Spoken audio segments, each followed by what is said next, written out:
There was only one cure that could save Arya, her beloved sister. To find him and save her sister's life, she became a mercenary and never parted with her sword. One day she was returning home from a battle with monsters, but in her haste she tripped. Unfortunately, the young lady fell, hit her head hard, and suddenly remembered her past life. In fact, she found herself in a novel she read in her past life. Her younger sister was the main character and the daughter of a fairy. She is the illegitimate daughter of the mad demon Duchess, and also the half-sister of the villain who tortured Arya.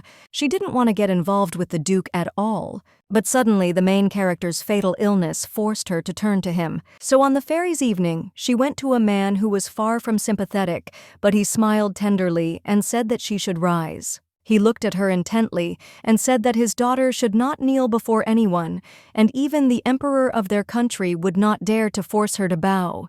The young man said that she was the Duke's daughter and his sister, and she should believe in herself because she was his younger sister. The Duke smiled as he told the young lady that she was his daughter. She was shocked because they suddenly became kind to her. Kashmir felt a warmth she had never experienced before. The Duke in turn showered his daughter with expensive gifts. Kashmir was shocked as she did not expect such a thing. She was surprised because she realized that Duke Chris had become very strange. Sometime later, the young lady froze in place in shock as her sister smashed the wall. Arya spoke with fury, saying that the death of men did not even compare to the tears of her older sister. Kashmir was shocked because the sister who looked like an angel suddenly became a villain. She didn't want anything like that. She had to protect her sister after this book. Countess Freya had to entrust her with this work.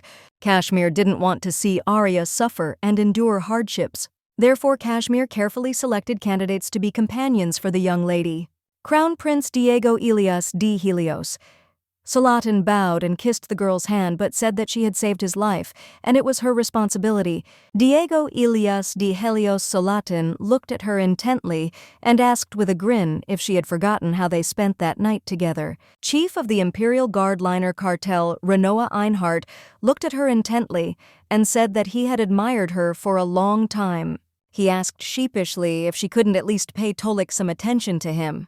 Alexander Leonardo Leon Atara. Kissing the hand of the young lady, he asked her if she would like to become a queen and he would then become her king. He smiled and asked if she wanted a king as a dowry. Holy Father Elior Ra looked at her intently and said that people thought he was a holy father who served the sun god, but his goddess was she. Kashmir was shocked as the fish from her little sister's pond ended up in her own land. Kashmir was in shock, wondering if she had gone crazy. After all, Kashmir just wanted to become a swordsman to protect her sister. If the life of an ordinary person is like a well-served table, then her life was like a bowl of all sorts of misfortunes. Unfortunately, she was born on the red light district and grew up without a father. Her childhood was spent poorly in an old house with her mother. When she was only 3 years old, she had a sister. Arya seemed to be surrounded by the grace and love of the whole world from birth, and Kashmir was gifted only with failures and sadness. She didn't want her sister to live the rat-like life she did. In the darkness around her, the sweet child shone like a fairy spring. She was her salvation and light, so the young lady only wanted a better life for her. When she was 7 years old, her mother passed away, leaving behind only an old and cramped house. The fate of children who have lost their patron does not hold anything good. Kashmir worked hard to survive, and when her sister was 8 years old, she became seriously ill. No one knew the cause or how to cure her. Kashmir couldn't lose her sister, as she was the only light in her black and white life. The medicine that could temporarily improve her sister's condition was so rare that it was incredibly expensive, so she worked tirelessly. When she was 10 years old, she first took a sword in her hands. Since then, her life was permeated with the smell of blood. She constantly attacked deadly, dangerous lairs full of monsters. Her swordsmanship skills grew rapidly, and before she knew it, in the blink of an eye, she became famous. She was nicknamed Mira, the swordsman of disaster. That was what she was called in the Empire. But one day when she was 18 years old, she, having completed an order as usual, returned home covered in blood. Unfortunately, she twisted her ankle and fell, hitting her head. At that moment, when the pain pierced her head, she probably remembered her life. In her past life, she was an ordinary student at a state university in the military master's department. Unfortunately, she died of a heart attack shortly before she became a professor. She was reincarnated in a novel she read in her past life. But the biggest problem was something else, because her sister, whom she lovingly cared for, turned out to be the main character of the novel, and she turned out to be the daughter of the mad demon Duke Chris, and also the half-sister of the villain who tormented the main character. Kashmir slowly opened her eyes and realized that she was most likely in a hospital. She didn't know who, but she thanked the person who took him to the hospital. But a moment later, she heard her sister's voice. The young lady was taken aback as she did not expect to see anyone. She screamed and looked at her sister in surprise. She was in shock, did not understand what was happening, because she knew that her sister was sick and did not understand why she came to her. Kashmir ran quickly to her sister and wrapped her in a blanket because it was winter and she was afraid that her sister would catch a cold. Arya looked at her sister closely and asked if she was worried about her. Arya told her sister that she had passed out on the street, but now she was worried about her. Kashmir hesitated and timidly looked away from her. A moment later, she approached her sister and said that she was sick. Arya was shocked by her sister's statement and was very angry. Arya asked her sister with fury if she thought that she was worried about her too. Kashmir backed away because she did not expect this. Arya told her sister that she worked tirelessly but never rested, and she did not listen to her when she asked her to quit. Arya spoke furiously about her sister, saying that she had already told her sister many times that she did not want to be treated. After some time, there was a dead silence in the room. The truth was that she had fought monsters, but she hadn't said anything about it to her sister until now. She knew that sister would say that it was dangerous, and she didn't want her weak sister to worry about her. For her sister's sake, she earned money and did not dare to rest, but it seemed that her sister was very worried about her. Kashmir moved closer to her sister and hugged her tenderly. She gave in with rage because she knew that she had to save her. She already knew the plot, so the luxurious life was already waiting for them outside the door. Kashmir apologized to her sister and said that she simply did not want to disturb her, but the young lady was furious. Kashmir pretended to be in a lot of pain so as not to embarrass her sister. She has the body of a sword master, which is difficult to scratch, and can only be slightly shocked. She had a slight headache, but it was nothing serious. She was puzzled because she understood that all the problems were somewhere else. Unfortunately, she hit her head and suddenly remembered her past life in which she was reading a novel in the world she now lived. The main character was born in a poor area and was ill for a long time, and at the age of 15 she fainted on the street. By chance at that moment, the Countess passed by and saw her. The Countess saved the young hero's life. Arya stayed in the Countess's house and charmed all the inhabitants with her warmth. At the request of the Counts, she became known as Arya Freya. After that, she entered high society, flirted with famous gentlemen at big balls, and saved the world when the time came. In essence, the novel was about social inequality, which was shown through the example of the main character. The heroine had to go through severe trials in order to know herself. Kashmir was furious because she didn't understand why she had to go through all the trials.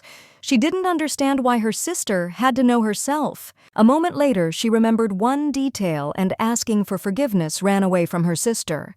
She was puzzled because she realized that she was the main villain of the novel. The villain that the main character will have to face as part of some of the tests. One of the candidates for the gentleman was her half-brother. Kashmir, who lived with the main character on the red light district one day, revealed the secret of her origin and abandoned her sister. She found her father and asked him to accept her as she was his daughter. Although the Duke showed her favor, she was not accepted in society because she was an illegitimate child. Unfortunately, after this, her soul turned black. 10 years later, the young lady saw her sister at one of the receptions. At this time, Arya was already healthy. Kashmir looked at her sister in surprise and bewilderment. But the main character only looked at her sister tenderly and called her in bewilderment. Unlike the older sister, who was left alone after being bullied, Arya became a universally beloved countess and the chosen one of many suitors. And Kashmir was overcome by envy and inferiority complexes. Unfortunately, she became a villain. Kashmir, in turn, understood that she would go crazy if she tormented her beloved sister. She knew that she had no reason to torment her sister, but she is more worried about the twist in the original plot, so she needed to continue her normal life. She knew that until her sister was adopted, she would protect her with her sword. A moment later, she looked into the distance as she knew that now was the time to become a swordsman of disaster. A few seconds later, she entered the tavern. Everyone looked at her intently and whispered among themselves as they did not know why she had visited the tavern. She heard people say that she had many imitators, and now all the mercenaries dressed like this. She sighed heavily, knowing that it was just a comfortable outfit. When she became famous, the people who were chasing her were a nuisance to her, and now even without her disguise, people were mistaken that she was not Mira. The man greeted the mercenary and asked if she had booked a place. Kashmir said she had an appointment with heaven at noon. He looked at her closely and said he understood. He also asked her what she wanted to eat. She answered him in code, and a moment later he pointed out where she needed to go. While working as a mercenary, she met many strange people, but this client was completely unusual. The man looked after her intently and wished her a good day. She hesitated for a moment as she stood at the door, but she knew that she would succeed today. A moment later, she entered the room and greeted the pontiff. He looked at her intently and said that he was not the pontiff. He asked in surprise, hadn't he asked her to call him by his nickname before? She looked at him intently and greeted him again and also addressed him by his nickname, several times a month. For several years in a row, she met with a strange client. Looking at the client, she asked if everything was okay with him. He sighed heavily and said that in the temple, as always, everything was boring and ordinary. El looked closely at the mercenary and said with a smile that he was counting the days until their meeting. He looked at her intently and said that she always made him happy. She looked away from him because she knew that he himself did not understand what he was saying, because every time hiding his feelings, he said something that could be misinterpreted. A moment later, she threw his order on the table. He looked at the small bag in surprise. A moment later, he smiled and said that she had done a very good job, but he pushed a small envelope towards her. She thanked him and slowly reached for the envelope, but their hands touched. She looked at him intently and he beamed. Kashmir looked at the priest in bewilderment. She earned money for her sister's treatment, she tried for it, and it was an excessive joy. But she was puzzled that this was not the first time he had personally come to her to hand her an envelope, and this embarrassed her very much. He smiled and always gave her exactly 1,000 gold pieces. Even though the price of magical products changes because the value of the raw materials fluctuates for this amount, she could buy a bottle of potion for her sister. Some time ago, she shouted at the priest that he would go bankrupt if he paid her such sums. She tried to explain to him several times, but all in vain. A moment later, she called him, but again addressed him as a pontiff. But he looked at her intently and said that she should call him El. Kashmir looked at the young man and called him by his nickname. He smiled and looked at her. His smile irritated her. Kashmir looked at him intently and said that he had added another 0 to the promised fee. He smiled and asked if that was really true. She was shocked because she knew that this was not a joke, and she would hardly be able to earn this amount even in 6 months. Él sonrió y dijo que no sabía qué, pero era todavía su error, pero ella tenía que aceptar el dinero. She said she couldn't do it because she couldn't accept an undeserved fee that was her credo. The maximum she could accept without a deal and with a clear conscience was 1,000 gold. Elle looked at the young lady intently and said that this was the price of her blood. Kashmir in turn looked at him intently and asked him not to fool her because she was not a player. She sighed heavily and said that she had had enough of his jokes and that the previous payment would suffice. He looked at her in surprise and asked if she couldn't accept it since he really didn't mean anything bad. Memories of his childhood came flooding back to him, and even then he didn't understand why she could never accept gratitude. A moment later he was taken aback and asked for forgiveness. Looking away from the lady, he said he didn't mean anything by it. Kashmir looked at him in surprise as she did not understand what he was talking about. He sighed heavily and said that he really had not fooled her. Kashmir said she really hoped that this would not happen again, and she also apologized for being overly emotional. He looked at her intently, and taking her hand, asked if she could call him El because he didn't want anything else. And they met as employer and performer, but she addressed him as a pontiff because they had nothing in common. El looked at the young mercenary with tears in his eyes. She was shocked because he was crying, so she shouted that she was wrong and would call him by his nickname from now on. A moment later, they sat quietly holding hands. She sighed heavily as she realized that he had obviously become too familiar. But she didn't know he would cry, so she thought she must have hurt him. She looked at him intently as he held her hand and did not let go. A moment later, the young man touched her hand tenderly, and she shuddered. He pulled her hand towards his face and tenderly said that she should definitely call him by his nickname because he really wanted it. She suddenly remembered how they first met and realized that he really did look like an angel, even though he sometimes had a strange look.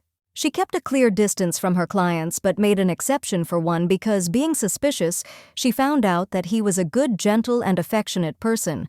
Elle looked closely at the mercenary and said that every time he heals her, but she comes back with wounds. Kashmir thought for a moment, as she knew it would be very good if he could heal her sister with his unusual power. Some races, including elves and beasts, humans in general, did not possess divine power. Divine power did not work on mutated humans. Her sister was one of them. She knew that she would be considered a heretic if they found out that the divine power did not work on her. Kashmir thanked the young man for his help. He said he was just expressing his feelings, and so he asked if she didn't want it anymore. She was shocked because his snow-white smile made it impossible to refuse him. A moment later, the young man approached her. She froze for a moment. He said with a gentle smile that you will always wait for the moment when you can take her hand.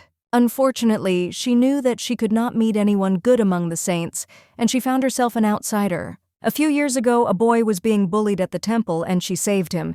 He had a dull, black eyes look, but they had a lot in common. She looked intently at the young man. A moment later, she asked her companion if he was in danger. He froze for a moment, but said that he was not. A moment later, he said with a fierce grin that no one in this world dared to threaten him. She froze under his gaze, as it was the first time she had seen such a look. He said that it was late and she must be tired, so he suggested meeting next week. That same day, late at night, a young man knocked on the door and entered His Holiness's room.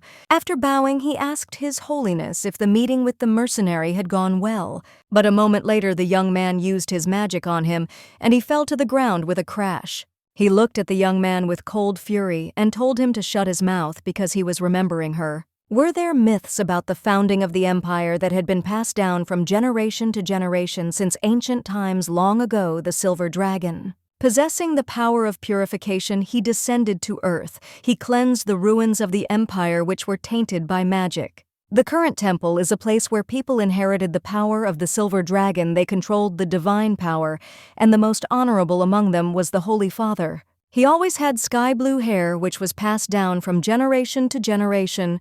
The current Holy Father, Eliur Ra. Eliur Ra turned around and told the young man that he was bothering him. A moment later, he used his power again and he began to choke. Eliur Ra looked at the man intently and told him to report to him immediately. At the same time, the young lady was slowly returning home. She was very tired. She froze for a moment when she saw her reflection, as her face was pale to the point of fainting from exhaustion. She sighed heavily as she wanted to see her sister as soon as possible. But a moment later, she was taken aback as she heard someone scream. With lightning speed, she hid as if she wanted to scout out the situation. Kashmir noticed from around the corner that the men had surrounded someone. The man at the same time looked closely at everyone and wondered who was behind him. The mercenary asked the young man with a grin if this really bothered him now since he was going to die today. The young man said with a grin that he shouldn't have asked that because he didn't know who else wanted to kill him except his dear mother. Kashmir could tell from his conversation that he was an aristocrat.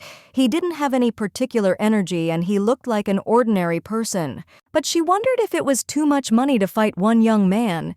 She knew he would die if she didn't intervene. Kashmir sighed heavily, hoping that her intervention would not be in vain. A moment later, the mercenary jumped on the young man. At the same time, the young man thought for a moment and had already come to terms with his death. But a moment later, the mercenary froze in surprise as he saw someone flying towards him. Everyone was in shock because they didn't understand who had interfered in their squabble.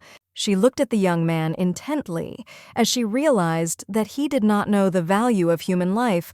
A moment later, she turned her gaze to the mercenaries as she knew that they would soon meet their end. She glanced sideways at the young man, for he looked like a princess in danger. At the same time, the young man, frozen in surprise, stared intently at his savior. The mercenaries looked at the young lady in surprise, but a moment later they said that she was simply crazy. Kashmir sighed heavily, as she knew they had to get this over with quickly. A moment later, the young lady pulled out an iron pipe from her cloak, and everyone froze in shock. The mercenaries laughed with tears in their eyes and said that she was really crazy because they did not understand how she was going to fight with just a pipe. But a moment later, the young lady showed what she was capable of. With lightning speed, she knocked out one young man. She looked closely at the small pipe as she grabbed the first thing that came to hand, but noticed that it was a good option. The young man looked at the girl with admiration as she had a black aura, and he realized that it was Mira herself in front of him. The mercenaries were surprised because they did not understand what the Swordmaster was doing in such a place. Swordmaster was a title given to those worthy of Mother Nature's blessing and the ability to control mana. They went beyond human capabilities. With just a ball, the color of the mana changed depending on the person's potential. Kashmir dealt with the mercenaries with lightning speed. Everyone knew that the greater the potential, the darker the color of the aura. She looked at everyone present as she realized that she had knocked everyone out. But a moment later she turned around as she heard that there was still one left. The man, trembling with fear, said that he would fight her back. He said that he was the best of those who were here. She was taken aback for a moment and froze in surprise. But with lightning speed, she dealt with him and breathed a sigh of relief as she realized that the last one was ready. Kashmir knew perfectly well that it was dangerous to leave them in the city, and so she threw them all into the forest so that they would not cause problems for the villagers. She did enough to keep them from dying so they could get out on their own later. A moment later, she turned around as the young man asked who she was. He looked at her in surprise and asked why she saved him. She was shocked and did not understand how a person could be so beautiful. She felt the presence of magical energy and looked at him in bewilderment. She noticed that the young man had a ring that hid his true appearance. He was saying in a hurry that she should answer him, but she was approaching him in a hurry. Pulling back his cloak, she noticed that he had a wound on his stomach quite deep, but he would survive if he healed it in time. A moment later, she hastily bandaged his wound, and he growled in pain. Kashmir looked closely at the young man, because despite his pretty appearance, he held himself well. She wanted to stop the bleeding and leave. She asked if he could move. When there was no answer, she grabbed his cloak and pulled. She looked intently at the young man and said that since things were going this way, he would have to go with her. The young man was taken aback. Some time later, after a short time, even if they were in the house, she sat him down on the bed with a bang and told him to rest. She looked at him with a smile and called him Princess. The young man was surprised. A moment later, she said that he must now undress. The young man walked away from opium because he didn't expect anything like this. She told him that they were in the hospital and that she knew about herbs and could help him. The young man looked at her intently. A moment later, he said that if it weren't for her black aura and lack of height, he would have thought she was Duke Chris. She knew that the Duke originally had a dark red aura. She asked the young man what he meant by that. He sighed heavily and said that at least he had a reason to save him. The young man looked at her hard and said that she had no reason at all to save him, and that was all he meant. The young man looked at her intently and said that several types of people help him. The people who admired him and desired him the most, people who hated him and waited for him to retreat. He wanted to talk about another guy, but he fell silent. He understood that he could be saved by a person who wanted something from him, but he saw that she did not belong to any of them because they were strangers. He looked at her intently and asked what she wanted from him, because unfortunately he could not read minds. Kashmir sighed heavily and looked puzzled, but looked at him as she didn't want anything at all. The young man came even closer to her and said that he was asking again. He wanted to know why she saved him. Kashmir looked at him intently as she thought he had been lied to his entire life. She knew that whether they were nobles or ordinary people, there would always be idiots among them. She said that she didn't need anything, and also asked what would happen if she changed her mind. He sighed heavily and said that if she was a swordmaster, she could get everything even by threatening him. She said angrily that he was just lucky because he met a ballmaster who hates the sight of blood, and a moment later threw clothes at him. She looked at him casually and, sighing heavily, said that he should stop chatting and should change his clothes. The young man said that unfortunately there is no kindness that does not have to be paid for. He said that she was the Black Queen and the heroes, and he did not believe in their heroes. She said that he might not believe, and she was no hero at all, so she wanted to take care of his needs and affairs.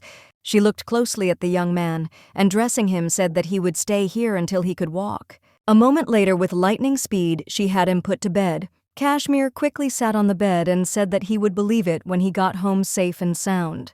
She smiled and said that what she did for him was not heroism, but a simple human act. She smiled a tender smile looking at the young man and said that nothing could be more important than Vedic life. Kashmir said that he should not take it to heart and should sleep peacefully. The young man looked at her intently and asked her to tell him her real name. She sighed heavily as she really couldn't tell him that. She said that her name was Sheshe and also asked what his name was. He sighed heavily and said that his name was Didida. She turned away from the young man and smiled shyly because she didn't think that was his real name. Sometime later they were sleeping quietly in different rooms. The young man slowly opened his eyes as he heard a noise. A moment later he saw a man kneeling before him and saying that he had come for him. The young man looked closely at His Highness and asked if he was wounded.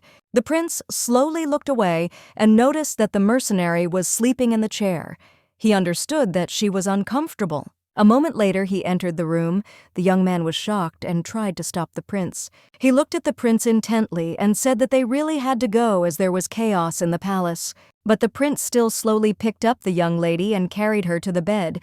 He was surprised because she was light. A few seconds later, he put her to bed. He remembered how she said with a joyful smile that nothing could be more important than human life. Kissing her hand, he said goodbye to her and quietly said that he would miss her. The next day, the young lady woke up with a bang, throwing her blanket away as far as possible. She was shocked because she understood that he knew perfectly well that she was not asleep, but still left quietly. Having collected her thoughts, she nevertheless decided to go to her sister. Sometime later, she came to the house and called her sister. Arya ran up to her sister with a joyful smile and hugged her tightly, and also asked her why she didn't come back in the evening. Kashmir, hugging her sister, she asked for forgiveness as she had urgent business. Kashmir. Looking at her sister, she asked if she had eaten because she wanted her sister to eat well. The lady looked closely at her sister and asked if she had eaten herself. Kashmir hesitated, not knowing what to answer. Arya told her sister that she was constantly worrying about her, but forgetting about herself, she said that she understood that her sister was hiding a lot from her, but still asked her sister not to keep secrets without reason. Arya, hugging her sister, said that she was now complaining like a little child. Kashmir in turn hid secrets only for the sake of her sister, hugging her. She said that they would spend today together.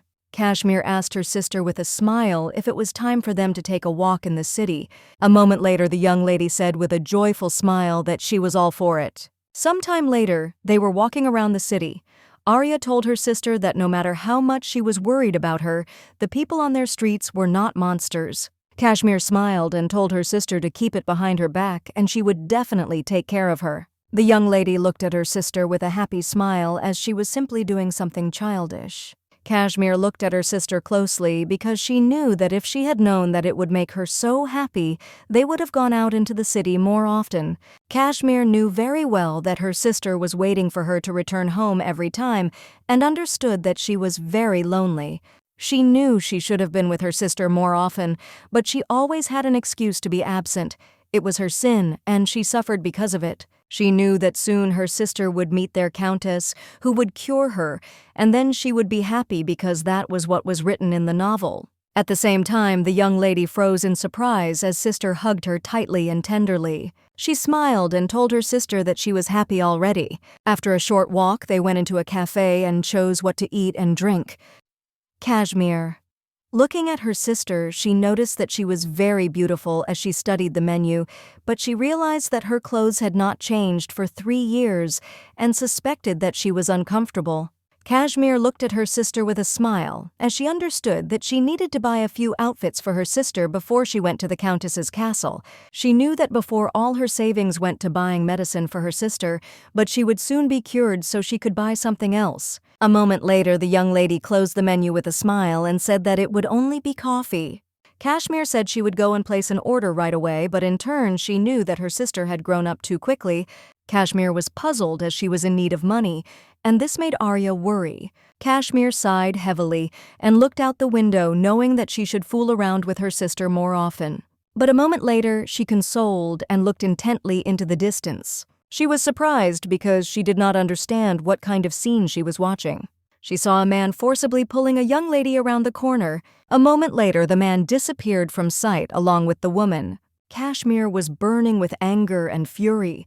She wondered if it was the imperial fashion to expose herself to danger right before her eyes. A moment later, she returned to her sister and called her. Kashmir smiled and told her sister that she would go out for a few minutes and that she could eat in peace when the order was brought. Arya grabbed her sister's hand and asked her anxiously if she would return quickly, as she was worried that she might be hurt. The young lady looked at her sister with a smile and said that of course she would return safe and sound. Kashmir patted her sister on the head and said that she would be back before she started drinking her coffee. A few seconds later, she flew out into the street and looked around intently, as she did not understand where they had gone. At that time, the young lady was struggling with the man.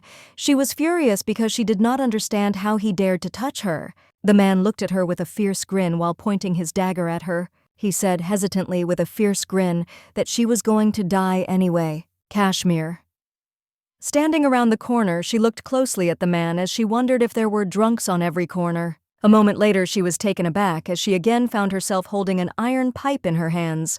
At the same time, the young lady was furiously shouting at the man that she would give him as much money as he wanted, he just had to let her go. The man looked away from her as he realized that she was an aristocrat. He asked if she really thought that everything could be solved with money. He looked at her with a grin, and imagining a knife to her throat, said that this time money would not help her. He said that she should stop all the talking and should follow him, because he wanted to show what happens when someone ignores people. But a moment later, there was a loud ringing and crashing sound, and the man fell to the ground. Kashmir looked at the man with cold fury. At the same time, the young lady copy lived and froze in place. Kashmir approached the young lady and asked if she was okay. The young lady was surprised and could not utter a word. At the same time, the man stood up and angrily asked the mercenary who she was. Kashmir looked at the drunkard with cold fury and said that he was asking such questions as if he himself did not know. The man froze in place from shock and fear. A moment later, the man was taken aback and started shouting at them as he saw that they were treating the peasants like pigs. He screamed that the girl had been hanging around here all this time and saying that he was dirty. Kashmir looked at the lady and said that she had just bumped into her and asked why she had insulted her.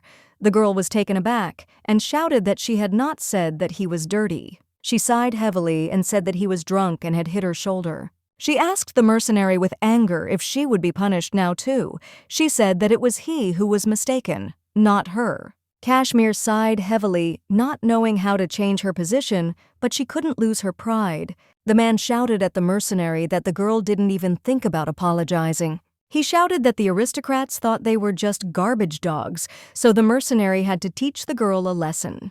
He shouted that they were all noble, and that he didn't know a word like sorry, and therefore she deserved to be punished. A moment later, Kashmir used her killing power and said that she did not know what kind of abuse he had suffered at the hands of the nobles. She said she didn't know what kind of life he lived and didn't want to know, but she knew that evil cannot be justified by evil. A moment later, the man screamed as the aura choked him. Her aura was not poisonous when it entered a body under the control of a swordmaster, but in the body of an ordinary person, it caused excruciating pain. She was just going to beat him with an iron pipe, but she felt sorry for the pipe that had to beat the pathetic man who was drunk. Kashmir looked at the girl intently and said that she would deal with the man and she could go. The young lady was surprised and looking at the mercenary froze in embarrassment as she shone with femininity and nobility. The lady looked at the mercenary with admiration and asked her name. But to her regret, the truth was completely different. Kashmir wanted the girl to leave quickly and did not understand why she was delaying. A moment later, the young lady cried out that she would like to reward her savior for such a valiant act. Kashmir. Looking at the lady as she realized that she was about to faint. The young lady said her name with all her might. And a moment later she fell to the ground, but before that she told the mercenary that she could take the reward from the marquis if she decided to. Kashmir was taken aback when she heard Llewellyn's name Descartes, the Empress of High Society and also the main villain of Coffee Night, Llewellyn Descartes. Kashmir in turn was shocked Llewellyn, the youngest daughter of the marquis. The girl was in love with one of the main characters, Liner Einhart. However, once he realized that he loved Arya, he became a serial villain. The reason the girl fell in love with the man was because he saved her when she was in great trouble. Kashmir knew that the plot had changed again. She was shocked because she realized that he had been watching them the whole time. The young man asked if she was a sword master.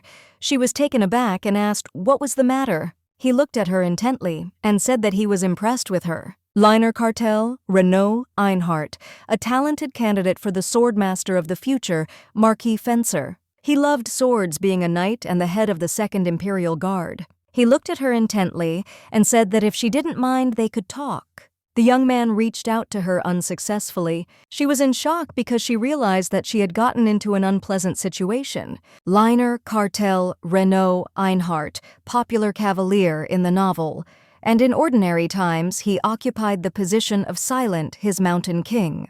But when it came to swords, he turned into an explanation machine. On the good side, he was dedicated to his job. On the bad side, he was just a sword maniac. She knew that she was now in the second half of her awakening as a swordmaster, and if she was in that state, she would be able to fix it. Now she was a swordmaster, and he was just a sword expert.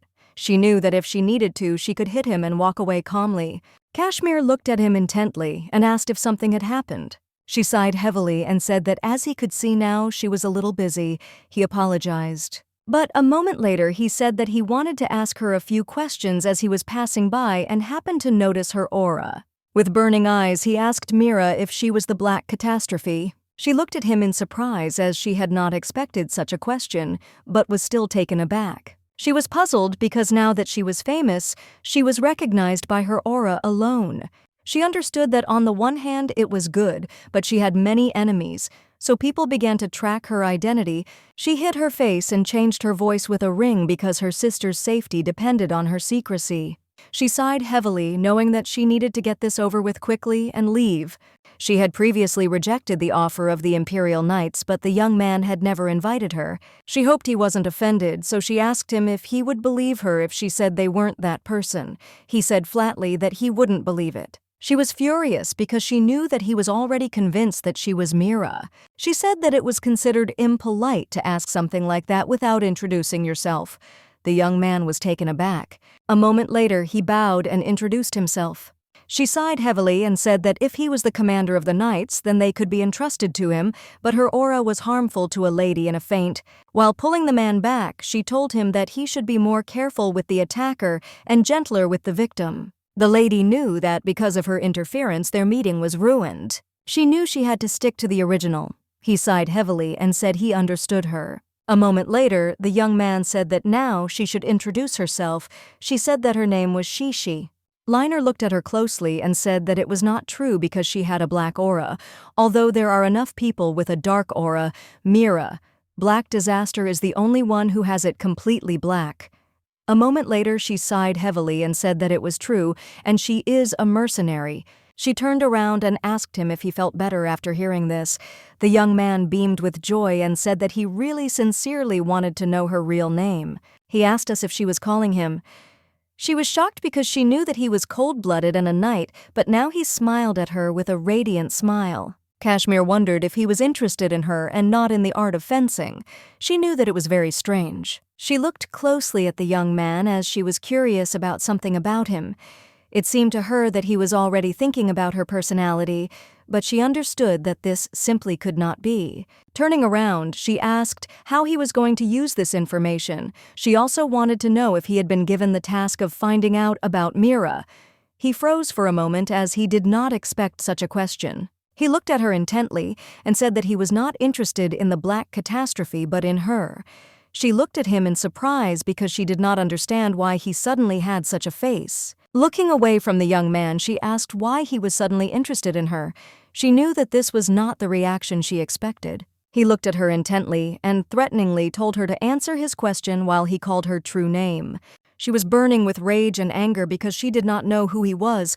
She stared at him for a moment. But a moment later, she pounced on the young man and with cold fury asked him again who he was. She was shocked because he knew who she really was. Presenting the sword to his throat, she said that if he cared about what was on his neck, then he had better answer the question posed. Burning with rage, she asked how he knew her name. She was puzzled because she did not understand why he did not resist, and at the same time she felt strange feelings. She smelled the rosewood scent that came from Linner. It was painfully familiar, and it seemed to her that she had met him somewhere before. She wondered why it seemed to her that they had already met. She was furious because she was annoyed by the fact that her thoughts were not collected. He apologized and said that he was interested in her as a person, and he accidentally learned about her while studying history. He assured her that no one else knew her real name except him, so she did not need to worry. She looked at him with cold fury and asked if it was so. Removing the sword from the young man's throat, she said that she remembered him. She sighed heavily and said that she very much hoped that he would take the secret of her name with him to the grave. He sighed heavily and agreed with her, but she in turn apologized for using the sword, looked at her intently, and said that everything was fine because it was his fault that he stuck his nose where it didn't belong. As she left, she said that in that case, take care of the rest. Kashmir rather returned to her sister. The young man looked at her closely and said that he had admired her for a long time because he wanted to become a person like her. Kashmir froze for a moment when she heard his words. She remembered a young boy who said he wanted to be like her. Then he asked her to tell him how she became so strong when they met again. She turned around and looked intently at the young man because she understood that this simply could not be. She wondered if the one she had saved earlier was Linner. A moment later, she approached the young man and gave him a small handkerchief. She said he still had some blood left and he should wipe it off.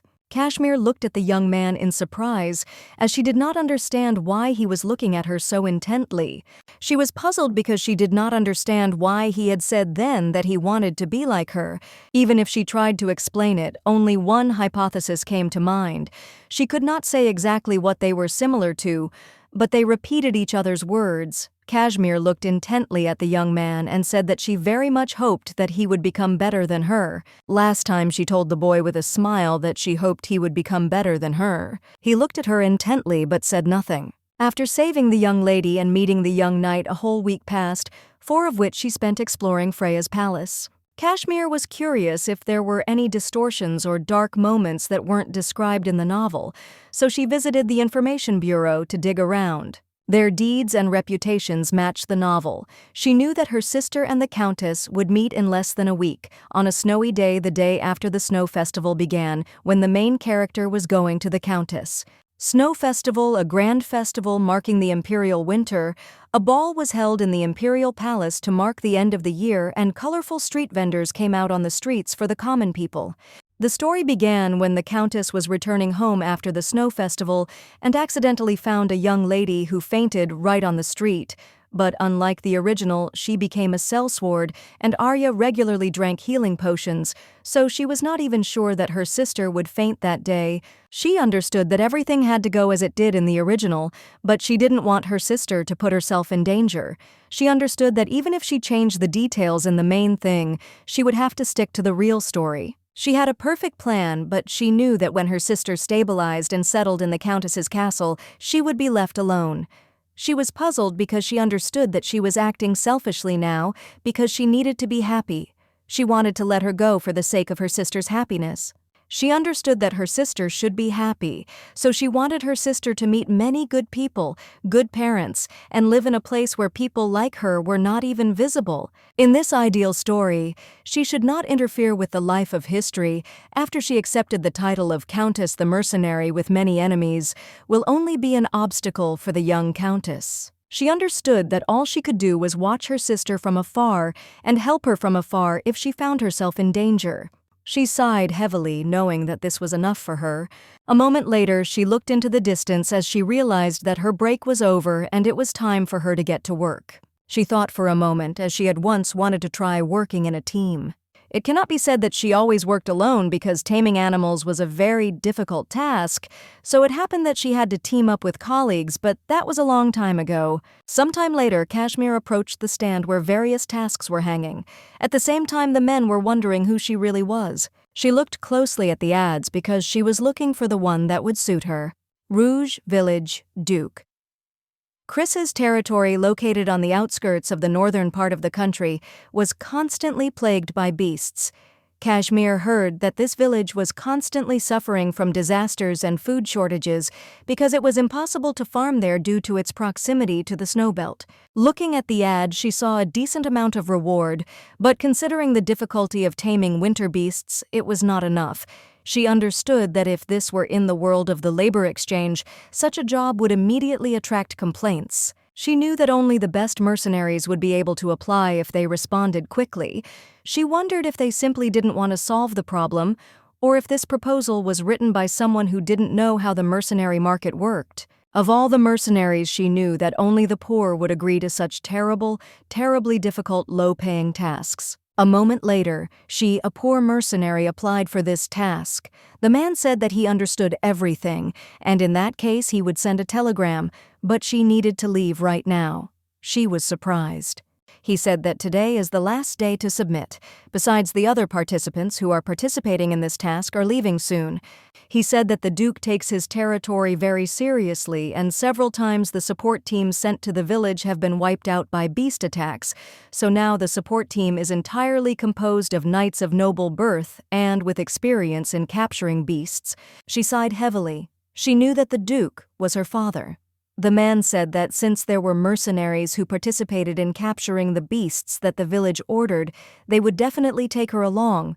But he did not expect that anyone would respond to this cheap task, and he was surprised that she agreed. No one knew that she was the Duke's illegitimate child, but it was true that it weighed on her a little. She was in shock, did not understand what to do. Because she approached the gate, and it turned out that she was in another world. She was very afraid that she would be kicked out because she looked like a beggar. Kashmir, of course, knew that the Duke was strong enough to withstand the imperial palace and temple, but she didn't think that he had such a large mansion. A moment later, she was taken aback and came to her senses as the knights called her. They looked at her with joy and admiration. They shouted that they had received her application and that it was a great honor for them.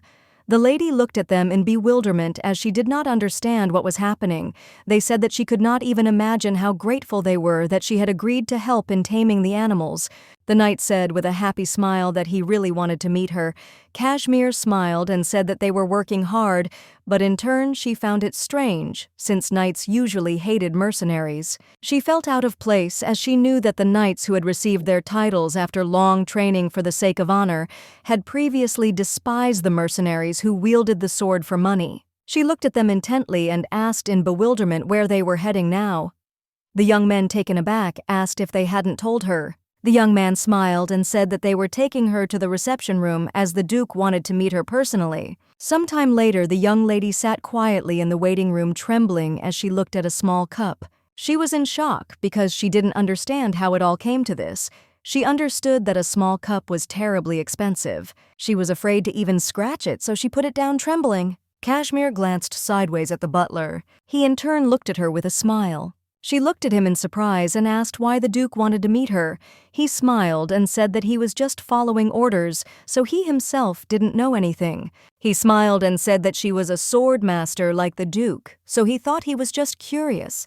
She was shocked and wondered if the Demon Duke was curious about her. The butler smiled and apologized for this sudden question. He asked if it was possible that among her ancestors there was a member of the Chris family. Kashmir was shocked as she knew she was close to revealing her identity, but she smiled and said that it was not so, and she was from ordinary people. The butler smiled and said that it was very surprising because eyes like hers were rare to find. She looked at him in bewilderment, but a moment later she was taken aback as she heard the Duke's voice. The butler looked at the Duke intently and asked him to be polite. Kashmir greeted the Duke with lightning speed as soon as he entered the room, and she also introduced herself. He walked slowly past her and told her that she should get up and sit at the table. A moment later they were sitting opposite each other and the butler left them. The Duke in turn looked intently at the young mercenary. She was puzzled because she wanted to get home quickly, but she knew she had to look at him. He looked at her intently and said that she had beautiful eyes. She looked at him in bewilderment because the butler had also mentioned her eyes earlier. Trembling, the young lady thanked the Duke for the compliment. She was already tired of hearing about her strange eyes.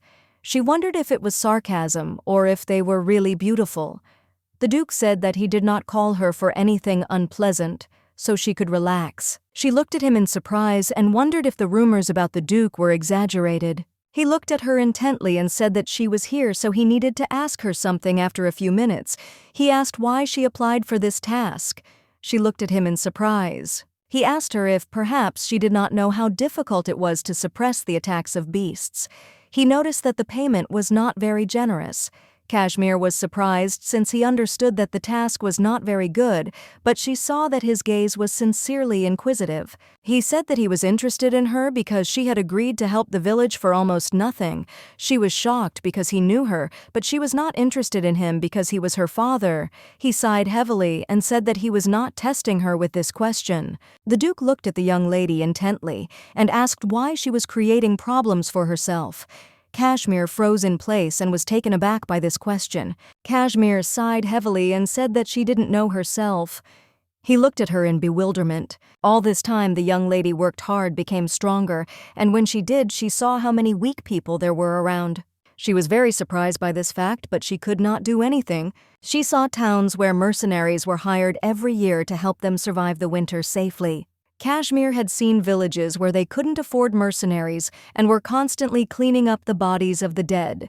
In this vaunted world, many people were left behind, and she was one of them. She sighed heavily and said that the aristocrats didn't care about them, and perhaps it was because they weren't strong enough to withstand the sight of innocent people's blood.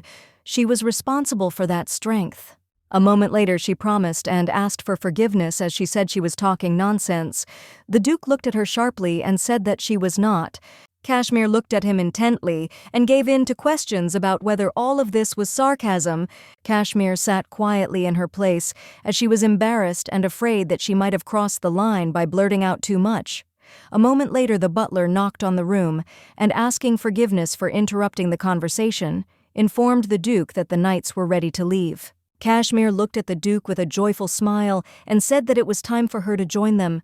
She asked if he would allow her to join. The Duke looked intently at the young rider, but a moment later he began to remove the ring from her hand. He slowly placed it on the table and said that she should take it. She looked at him in surprise as she did not understand why he was giving her the ring. He said that she should understand very well how absurd 100 gold pieces were as a reward for catching animals. The Duke said that this was an additional payment from him. Kashmir in turn said that she would only accept the promised money and nothing more than that if she remained to live with her sister, then she could think about it. But she knew that her sister would soon become a countess, and she would live alone, and her pride and conscience did not allow her to receive an undeserved reward just to pamper herself. He looked at her closely and said that she was indeed strange. The young lady sighed heavily and said that it was obviously so.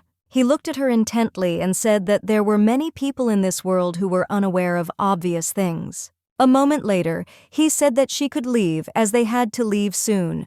The young lady bowed and thanked him. He looked closely at her trail and wished her luck. The empire had a founding myth. The sun god saw the chaos on earth, sent down 3 dragons to calm the continent. One of them, a black dragon with a murderous force, defended the empire by cutting down the barbarians, but due to the excessive slaughter, the Magi locked his soul and the laser eyes turned scarlet. For that reason, the descendants of the Black Dragon, the direct descendants of Duke Chris, have had scarlet eyes for generations. Unlike the well-known appearance of the imperial family and the Holy Pope, the distinctive features of the Duke Chris family are only known to the descendants of dragons. The only people with scarlet eyes in the entire empire, only the descendants of the ducal family. The Duke in turn was absolutely certain that he saw scarlet eyes behind the mask of the young lady, and this means that the reason why he extended the family ring, the symbol of continuity, was solely out of curiosity about the reaction. He saw that her face bore traces of the storms and hardships of a difficult life, but her eyes were pure and shining. He understood that this looked contradictory. She had a completely different way of thinking, a completely opposite way of life. But nevertheless, she was also a master of the sword and had scarlet eyes. A strange feeling of déjà vu raged within him because he thought about how wonderful and at the same time strange it was. Incredibly simple-minded, naive, but that's why she's so brilliant. Thanks to all this, he only liked her more. He thought for a moment and wondered how he could entice her. Sometime later, the knights gathered. The man looked closely at everyone present and told them how they would move. He said that the number of members in the squad was small, but they had a psionic, so if he sowed discord among the beasts, it would be easier for them. Kashmir looked at them in surprise. She knew that in the original story, there was one character who made everyone fear psionic magic. One of the 5 main characters, a genre destroyer who turned fantasy into a thriller, and every time he gave in to his obsession, the main character suffered terribly. The man looked closely at his watch and said that he would arrive soon. But a moment later, everyone was taken aback as they heard a loud explosion. With lightning speed, all the knights drew their swords, but the man told them to calm down as this was not an enemy but a wizard. The young lady in turn looked intently at the young man, for she knew that he was her half-brother and Duke Chris's first son, Karl Heimat Kaiser. Chris. Karl in turn slowly approached the young lady and said that he knew that she was short, but she turned out to be even smaller than he thought. He asked if she had not been eating well. She looked at him in surprise, since she did not want to get involved with him at all. A moment later, the young lady smiled and said that it was a great honor to meet him, and she also introduced herself. She said that she was worried about the same things he was, and it was sweet of him. He looked at her intently, but a moment later he became embarrassed and looked away. As he left, he told everyone present that they needed to move on. She was shocked, wondering if he would really go with them since she didn't want that at all. Kashmir looked at the young man intently and asked if the journey would be too dangerous for him. He looked at her coldly and asked if she really thought the noble Master Duke would be a burden to her. Kashmir bowed and said that it was not that simple. She was very surprised. She said that she heard he was the greatest magician in the empire, so she asked him for forgiveness for her insolence. He turned around and said that the village had suffered greatly, and so he wanted to personally assess the damage. She looked after him in surprise and wondered if he was also one of the good aristocrats. A moment later, he pushed her away and told her to get out of the way, but in doing so, he touched her. The young lady in turn froze in place. She was puzzled because she did not understand what it was like as she felt the warmth that filled her body with energy and lightness. The man smiled and told the young lady that the young wizard had been interested in her for a long time. He said with a smile that light magic was not easy for him, so he tried not to use it. But seeing how he blessed her, it now seemed like he liked her very much. Kashmir stood frozen for a moment, taken aback. She wondered if it was because he was rude and hostile. She doubted that he had not cursed her, but blessed her. After a long journey, they all set up camp as a group. A moment later, a young man approached the young lady and handed her a small bowl of food. Kashmir thanked him with a smile. But a moment later, she looked at the young man in bewilderment, as she did not understand why he sat down next to her. She asked in surprise if he was really going to eat it too. He asked with no less surprise if she really thought he only ate steaks. To be honest, that was exactly what she thought, because the nobles she knew would rather die than eat what the commoners ate. Karl sighed heavily and said that he didn't know what kind of person she imagined him to be, but he wasn't the type to enjoy luxury alone in the middle of a camp. She knew that in the original story he didn't show any remorse. When she heard that he had joined the expedition, she thought that he would never go to battle, but he had done nothing wrong and did not treat people like the original. He looked at her closely and said that she seemed to have been thinking about something all day. She smiled and asked if it was tasty. Karl looked away and sighed heavily, asking if he really looked like a 5-year-old child. She saw that he looked like a child with whom I was playing. However, he was already 19 years old. In particular, he from the original drove people crazy and was quite strange, but she knew that for a teenager this is normal. She smiled and said that she liked it. Kashmir, with a smile, said that if he didn't mind, they could have some fun. She asked if he had any questions he wanted to ask. He sighed heavily and asked why she became a mercenary. She smiled and said that it was all for the money. He looked at her in confusion for a moment, and then she said she just wanted to protect the man she loved, and it was the only way she could make money. It was all just like that because before she had extended her blood for her sister and lived with her feeling of helplessness and shame since she could not help her dying sister. And perhaps that is why the name Mira was covered in darkness. He immediately asked her the next question and asked why she became a hero. She looked at him in surprise and said that she didn't intend to become one, it just happened that way. Carl in turn wanted to know why she was going out of her way to do something that didn't even cost much money. She was taken aback because the Duke was asking her the same question as he. Kashmir told the young man that it was because she knew how painful it was to lose loved ones, the countless number of people dying because of animals, and she didn't want to see people lose the ones they loved. He looked at her intently and asked her what life was like with the one she loved so much. She noticed that his voice sounded terribly ignorant to her. She saw that he was very young and did not know what love was. Kashmir said that it is terribly hopeless, difficult, and hard when you lose a person you love. The heart becomes very painful, and then a person begins to regret the existence of this love. But despair makes you love life. Hug your loved ones while they are alive and be happy no matter what. He looked at her in surprise with a keen gaze. She was taken aback as he frightened her. She sighed heavily as she realized that she had said a lot to him, and she wondered in her mind if she was being too weird. He smiled and said that it was amazing because he also wanted to meet someone special. The next day the whole group came to the village and the residents welcomed them. The old man rushed towards the young mercenary. As they were grateful that the group came to their aid, the young lady in turn tried to calm the old man down.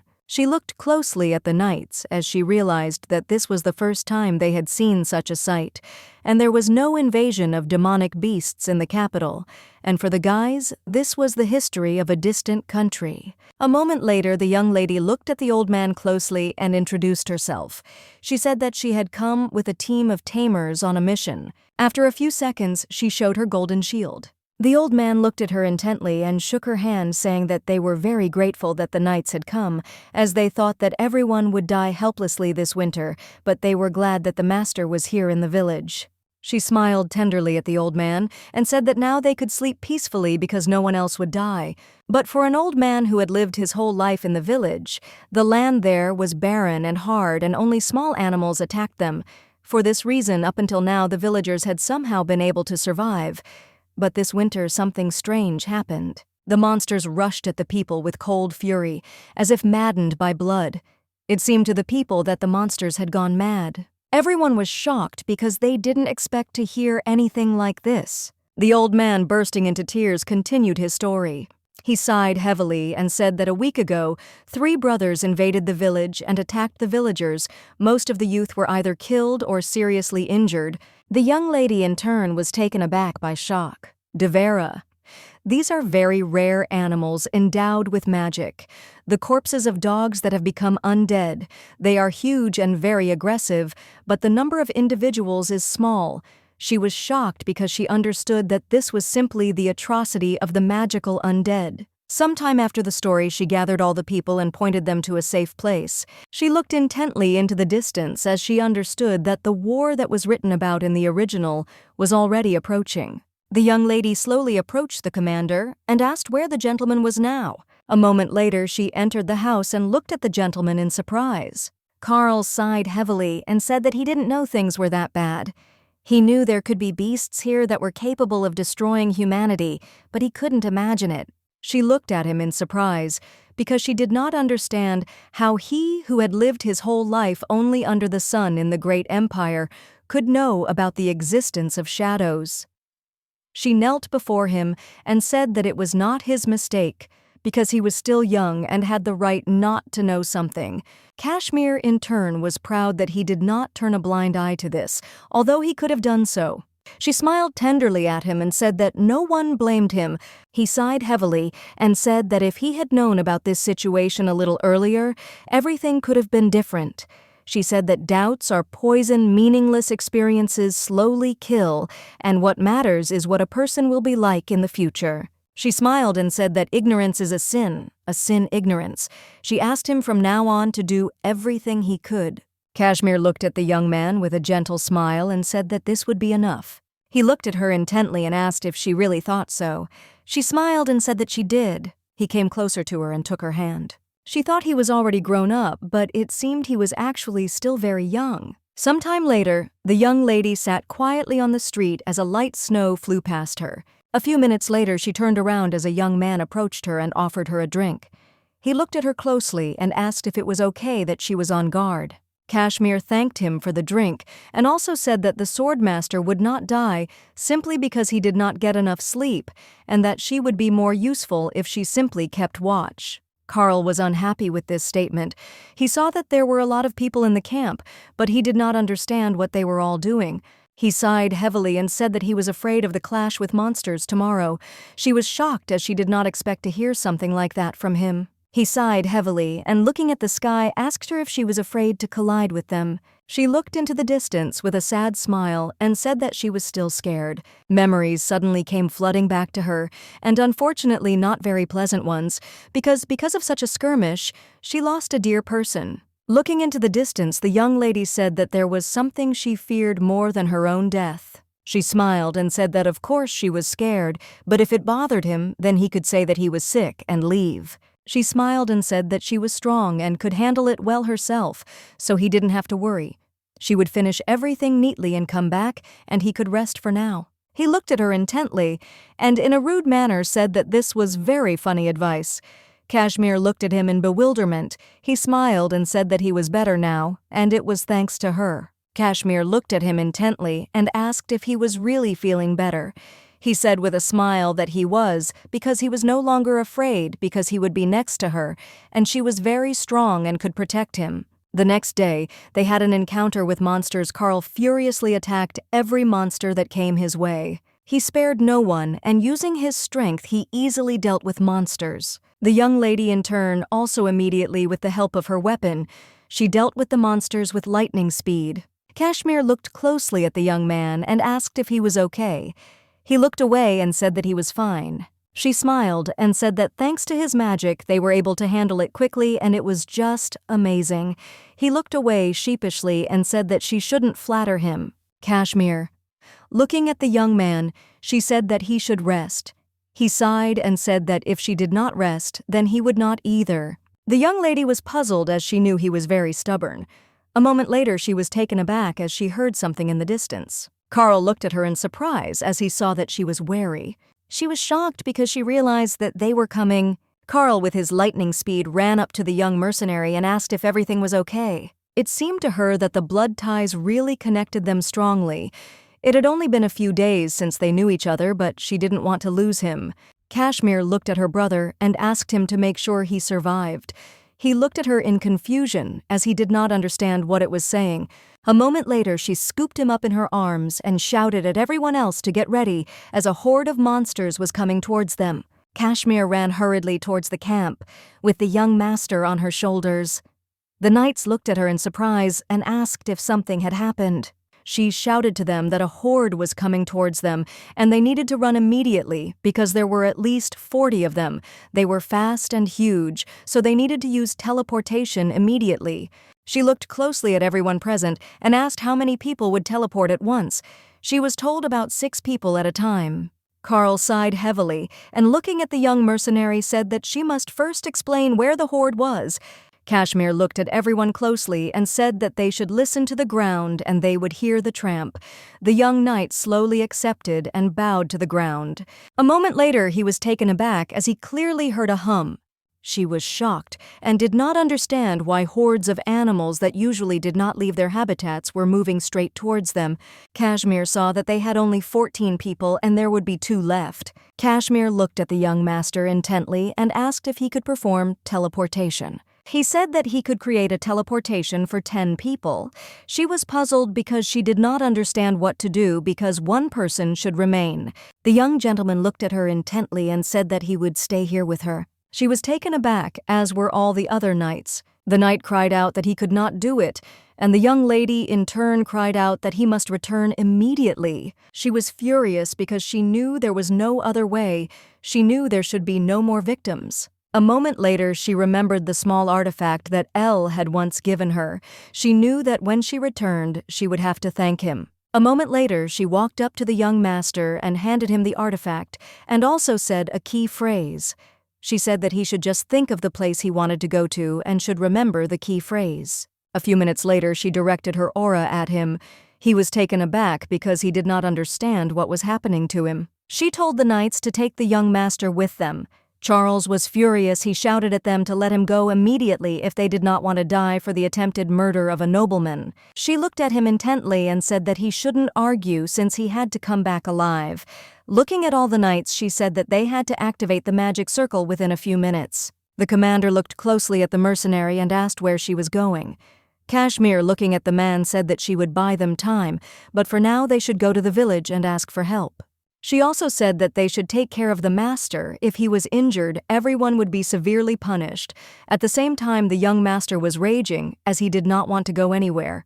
He asked furiously how they dared to treat an aristocrat like that, but a moment later, everyone was taken aback as the ground shook beneath them. Kashmir realized that they were already very close. She was clearly aware of the fact that she could die for attempting to assassinate the aristocrat, but for that, she first needed to return alive. She looked intently at the young master and said that she would leave them. With the speed of lightning, she left while the young master shouted and called her. Sometime later, she climbed a snowy mountain. She clearly heard the roar of animals. They were both alive and dead, with their bodies rotting alive, Devera hounds from hell itself. She looked at them closely and counted, realizing that there were at least 5 of them. She knew that if there was only one with him, she could deal with them, but the young lady was confused, as she did not understand how she could deal with the horde. She understood that even though she was a sword master, she could also die. But if the situation could be changed at the cost of her life, then there was still a chance. She looked at the creatures intently surrounding herself with her aura. She sighed heavily as she saw them and knew she had no time to look back. She was shocked because after the beast's roar, she realized that it was unusual because it was as if it was controlled by the forces of hell. She was puzzled because she did not know what to do, but still the lady dodged them with lightning speed. She understood that she would hardly be able to survive because there was a whole pack against her. Until now, she was not afraid of death, but she really wanted to see her sister, who was dearer to her than anything else in the world. A moment later, she was taken aback as she saw some kind of light. She heard the voice of the young master shouting at her to be careful. A few seconds later, she was in a small dome that blocked her from the beast. She was taken aback and froze in place in surprise as she did not understand what it was in front of her. Carl looked closely at the young huntress and asked if she really wanted to do all this cool stuff alone.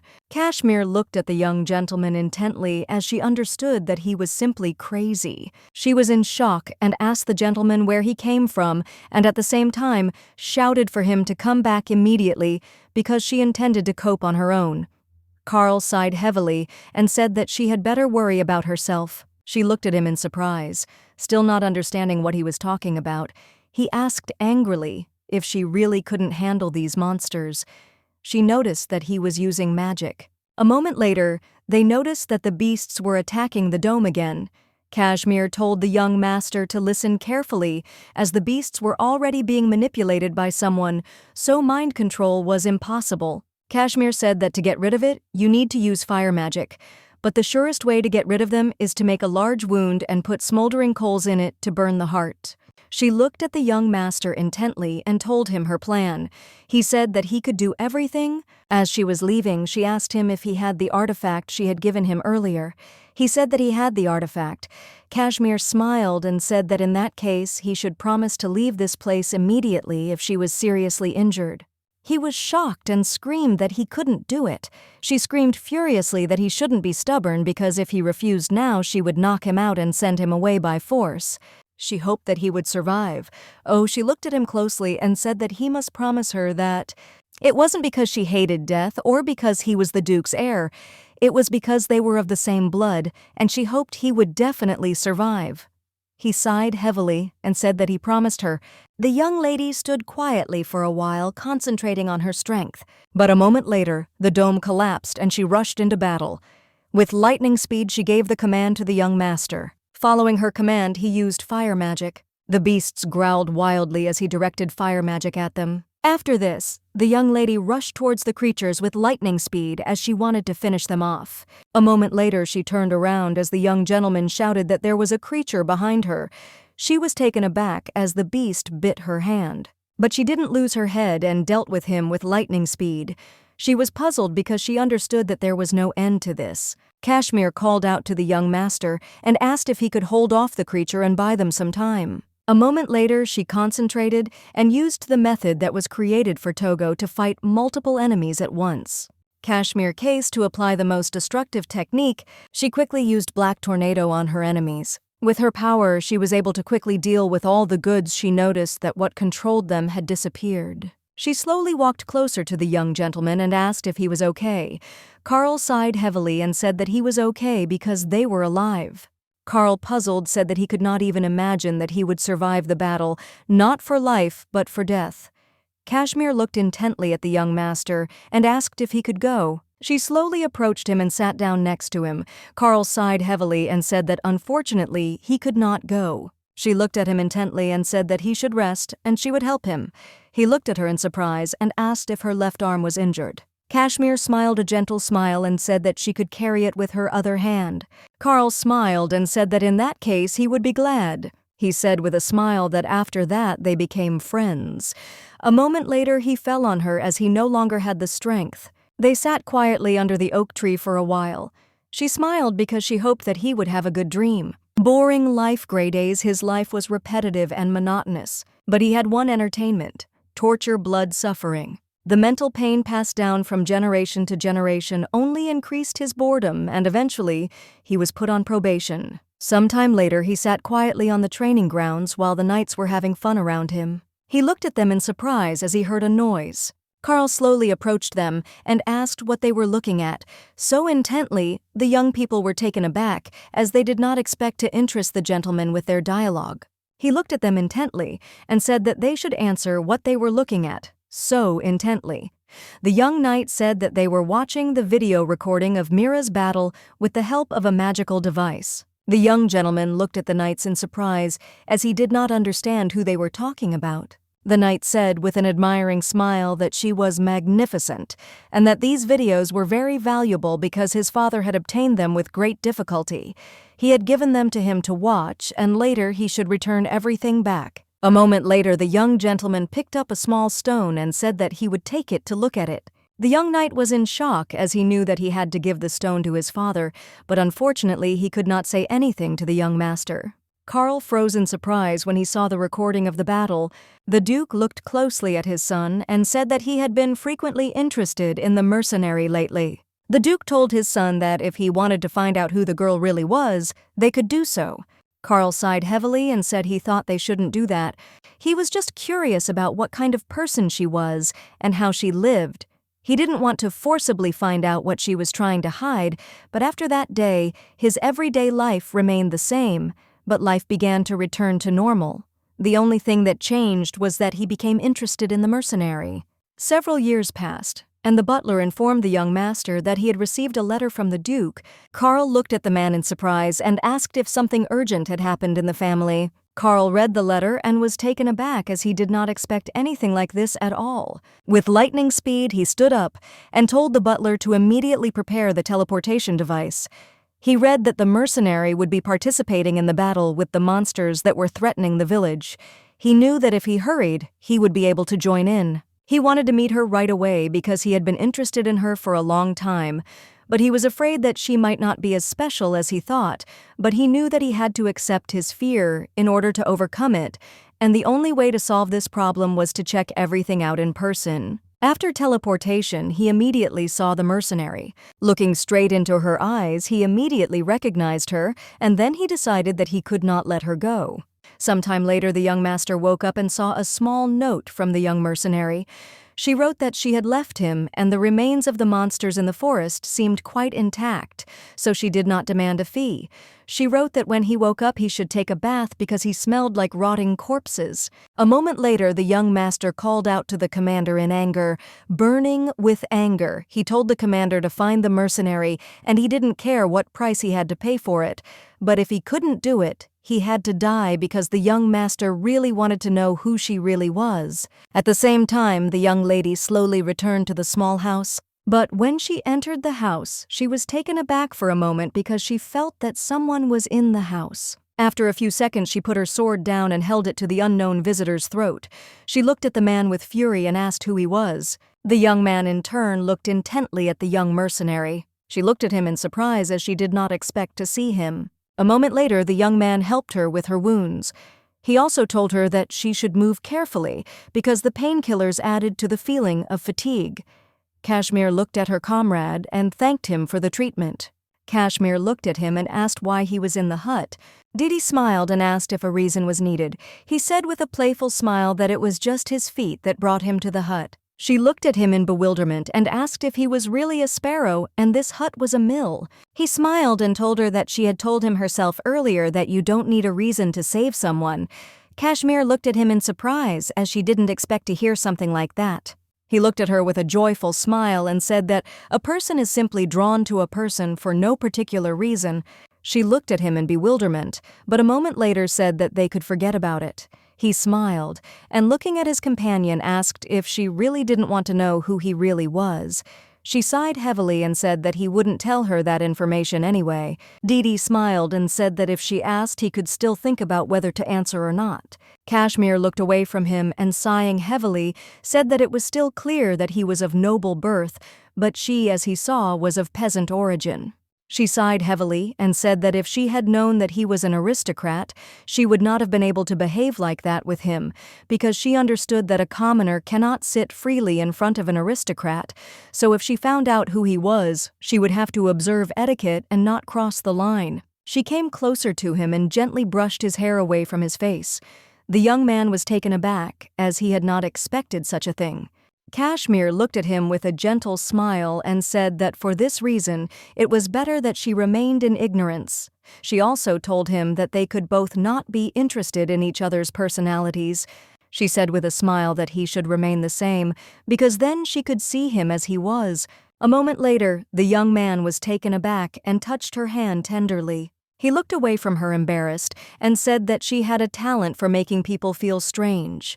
She looked at him in bewilderment, as she had not expected such a thing. Kashmir smiled and, looking at the young man, asked what he meant by strange. He timidly and embarrassedly said that he simply hadn't had enough sleep, and that was why he was talking nonsense. She smiled and said that if that was the case, then he should immediately return and get some proper sleep.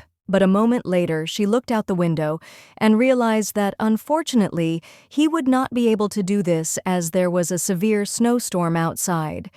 She smiled and said that in that case, he could lie down in the hut and sleep. She sighed heavily and looked away, thinking that she was feeling very dizzy, and most likely it was because of the medicine. Kashmir was puzzled because it seemed to her that she was drunk. After a while, the young man looked at her with confusion and asked what it was.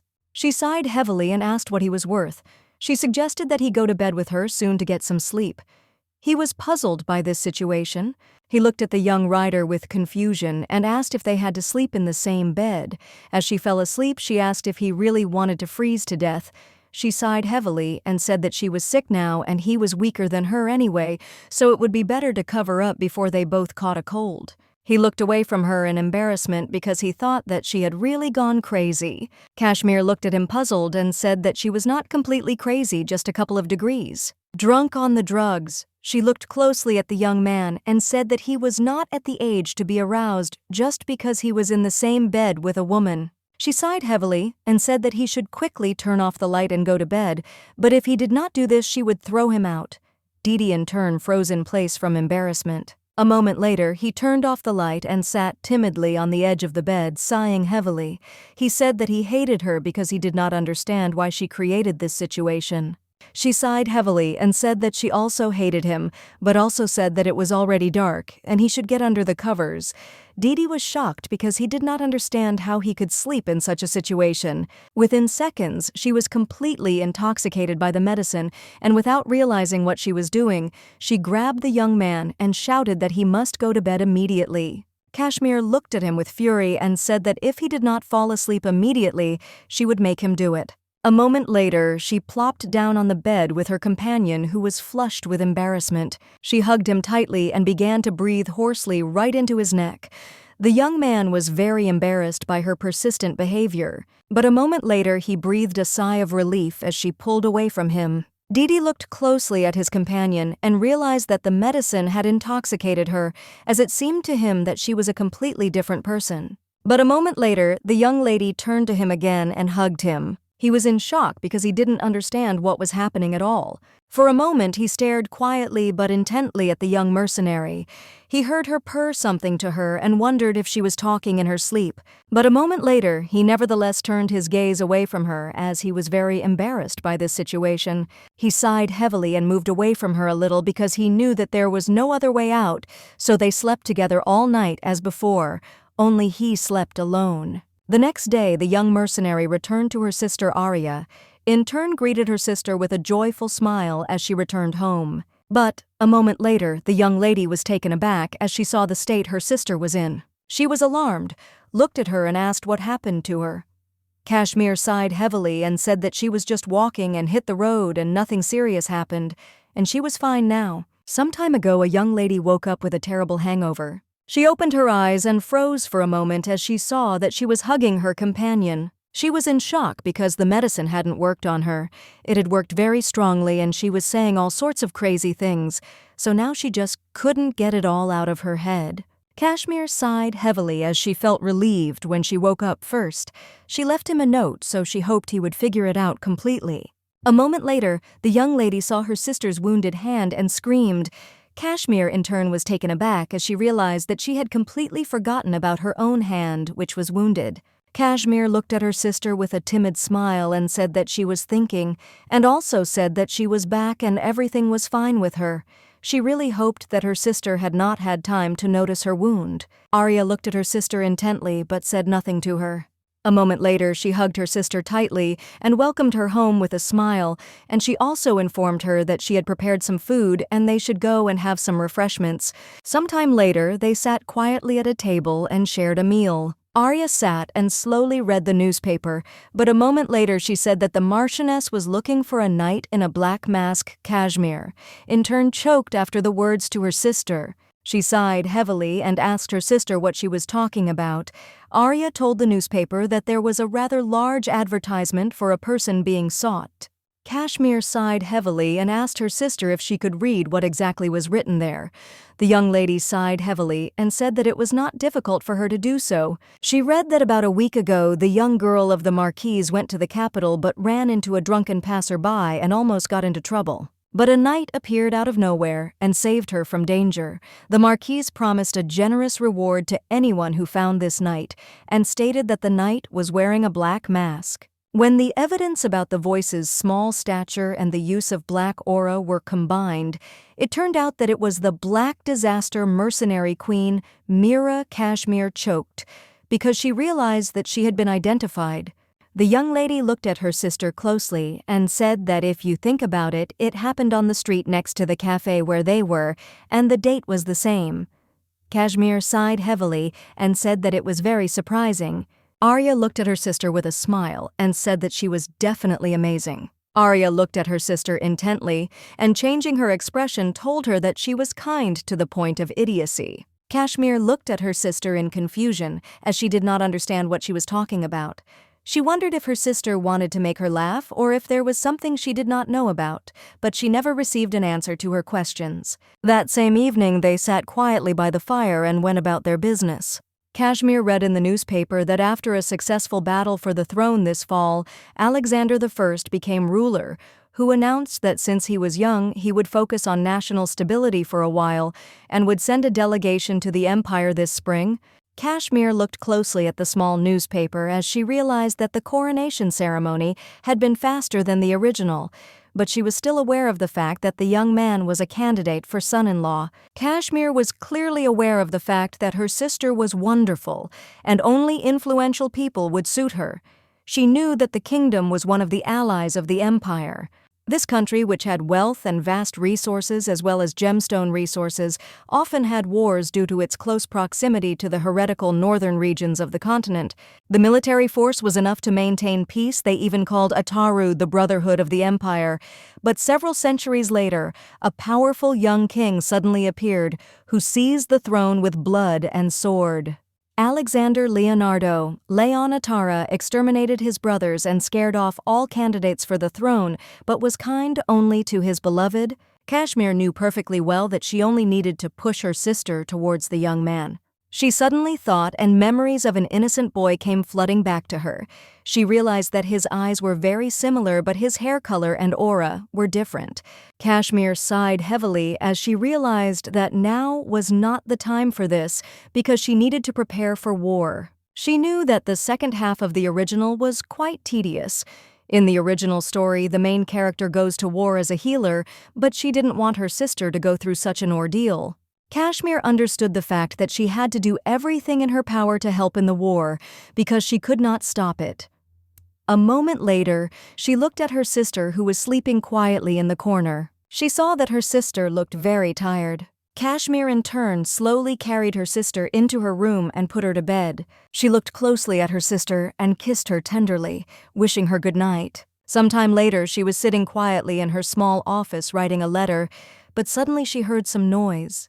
Kashmir sat up in fear and horror as she heard a noise coming from her sister's room. With the speed of lightning, she flew into her sister's room and was taken aback for a moment. Kashmir froze in shock as she saw her sister shaking and writhing in bed. She quickly rushed to her sister and began to call her, but the note did not hear.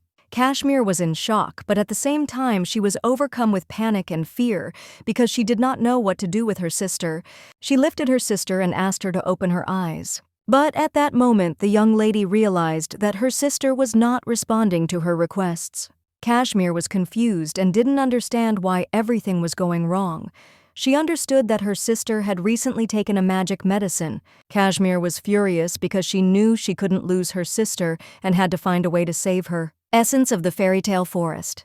Essence is more concentrated than the input of the fairy tale forest, and one portion drunk would be enough for 10 years. However, it takes almost 100 years to make a bottle of magic essence, and unfortunately, the hermit fairies were difficult to deal with. She understood that Arya, a half-blood fairy, needed to take the essence regularly, but unfortunately, since it was hard to come by, they had to drink only the magic water, but these were all temporary measures. Even if a young lady settles in a fairy forest near the healing waters, there will still be restrictions.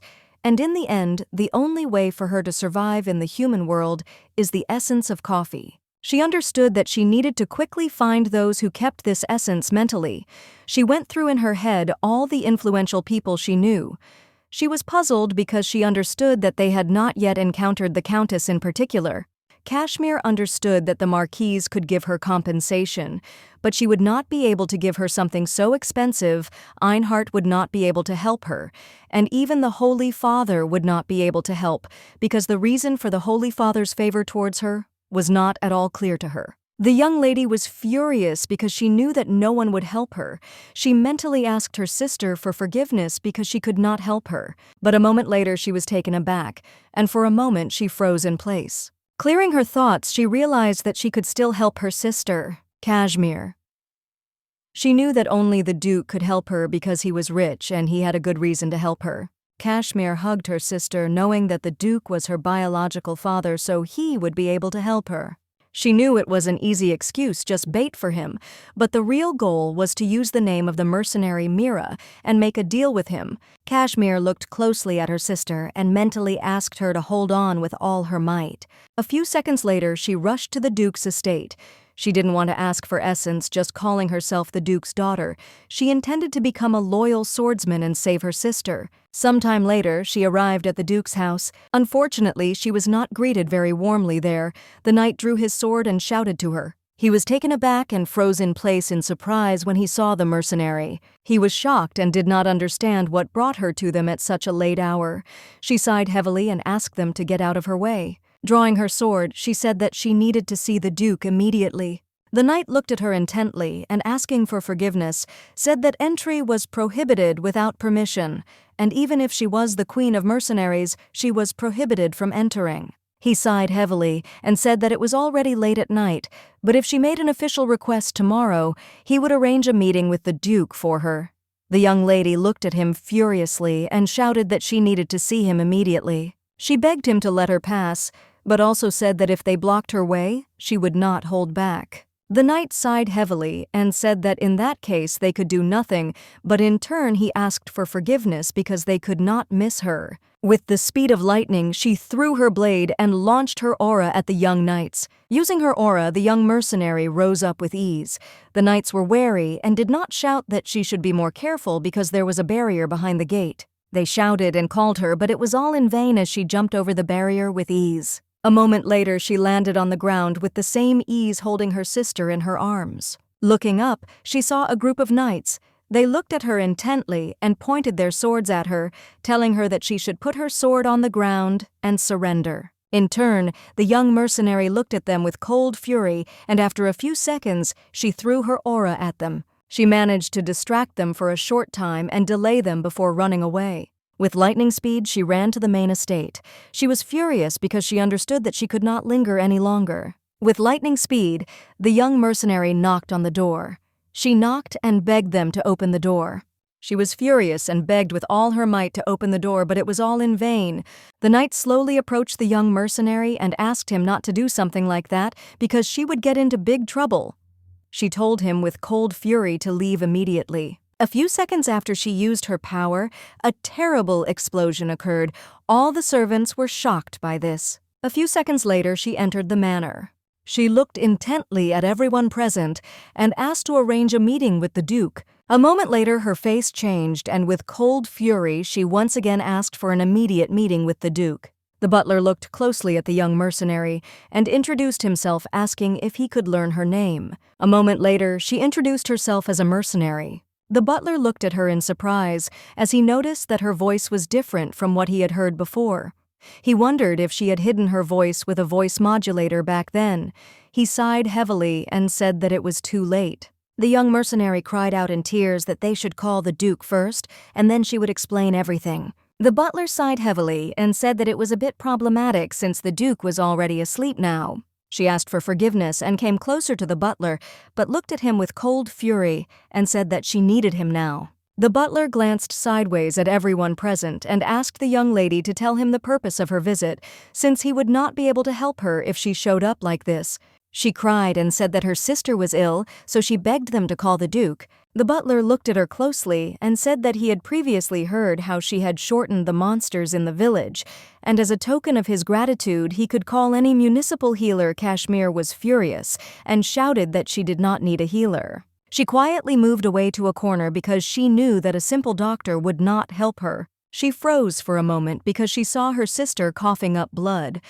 She got angry about this and shouted for them to call the Duke immediately. The young mercenary screamed furiously and demanded that they call the Duke, but everyone just looked at her in shock. She froze for a moment in shock and wondered what she had been living for all this time. She understood that in her life there was only her beloved sister. She wondered why she should continue her filthy life if her sister was going to die, but she saw that her sister was not dead yet, and she had a chance. The young lady was furious as she knew it was too early for her to give in. She turned with cold fury, looked at the butler, and asked who he served. He was taken aback and looked at her in surprise, as he did not understand what she was talking about. Kashmir. Looking at the man, she asked whom he serves and whose orders he carries out. The man looked at her in bewilderment and said that he had been serving the Duke's family for a long time, and he only carried out the orders of His Excellency the Duke and his descendants. She looked at him with fury and shouted that in that case he should listen to her. He looked at her with bewilderment because he did not understand what she was talking about. The young mercenary slowly reached for the mask in order to take it off. A moment later, the butler froze in shock. Everyone present was shocked as they understood that this simply could not happen. The butler looked intently and with surprise at the Dune lady because he saw Lisa in her. She looked at everyone present and shouted that she was Kashmir Chris and was the Duke's daughter. She looked at the butler with a determined and confident expression and said that he should take her to her father right away. Pointing her sword at him, she said that if he disobeyed, they would all suffer. A moment later, everyone was taken aback as they heard the Duke's voice asking his butler to move out of the way. The Duke looked intently at the young lady and asked if she was his daughter. Kashmir in turn looked menacingly at the Duke, but a moment later said that everything was exactly like that. He frowned and looked at her closely, and after a few seconds said that she seemed to resemble him. She was taken aback when he came closer to her. He looked at her closely and realized that she was similar to him and her. The young lady bowed before the young man and begged him to help her just this once. She said that she would give him all her magic property and soul. She said that whatever he asked, she would give it to him. But in return, he must help her save the one she loved. He was surprised because even in such a hopeless situation, she firmly begged him. He looked closely at his daughter and noticed that she was very similar to the one who had also begged him to save her. The Duke looked closely at the young lady and said that a few days ago she came to him as a mercenary. He asked in surprise why she did not tell him anything, then but now came to him with a request. Kashmir said she was an illegitimate child, but the fact that they were blood relatives was not important now. He looked at her in surprise, asked what she was talking about. A moment later, she fell to her knees before the Duke. He always looked at her with skill and asked in what sense it did not matter. She sighed heavily and bowing her head before the master asked him to save her sister. The Duke looked into the distance in bewilderment and saw a young lady lying quietly on the ground. He thought for a moment and said that she did not look like his child at all. Kashmir turned around and stared at her sister, but a moment later she said that the girl was her half-sister. The Duke looked at his daughter with cold fury and asked why he should save someone who was not even related to him. Kashmir clenching her fists in rage, she said that the thing was that she was his daughter, but she loved her sister immensely, and he could not even imagine how much she loved her. Arya became the only color in her monochrome world. She became the young lady's whole world. Therefore, the young mercenary clearly realized the fact that she had to protect her sister, and she not only had to do it, she was obliged to do it. Kashmir sighed heavily and told the Duke that she knew it was not a good reason for him, so she did not want to ask him for mercy as a relative, but if he still allowed it, she would like to make a deal with him. The Duke looked at his daughter in bewilderment and asked what deal they were talking about. A moment later, the young mercenary said that she was a master swordsman and had spent her entire life with a sword in her hands. She looked at her father intently and said that if he just saved her sister, she would become a loyal swordsman of the Duke's family. Kashmir looked at the Duke seriously as she waited for his answer. He looked at her for a while but did not answer. A few seconds later, the young lady was taken aback and turned around in a hurry as her sister coughed. She rushed to her sister and turning around asked the Duke to help her. In desperation, she cried out to the Duke that if he accepted the offer, she would be entirely at his disposal.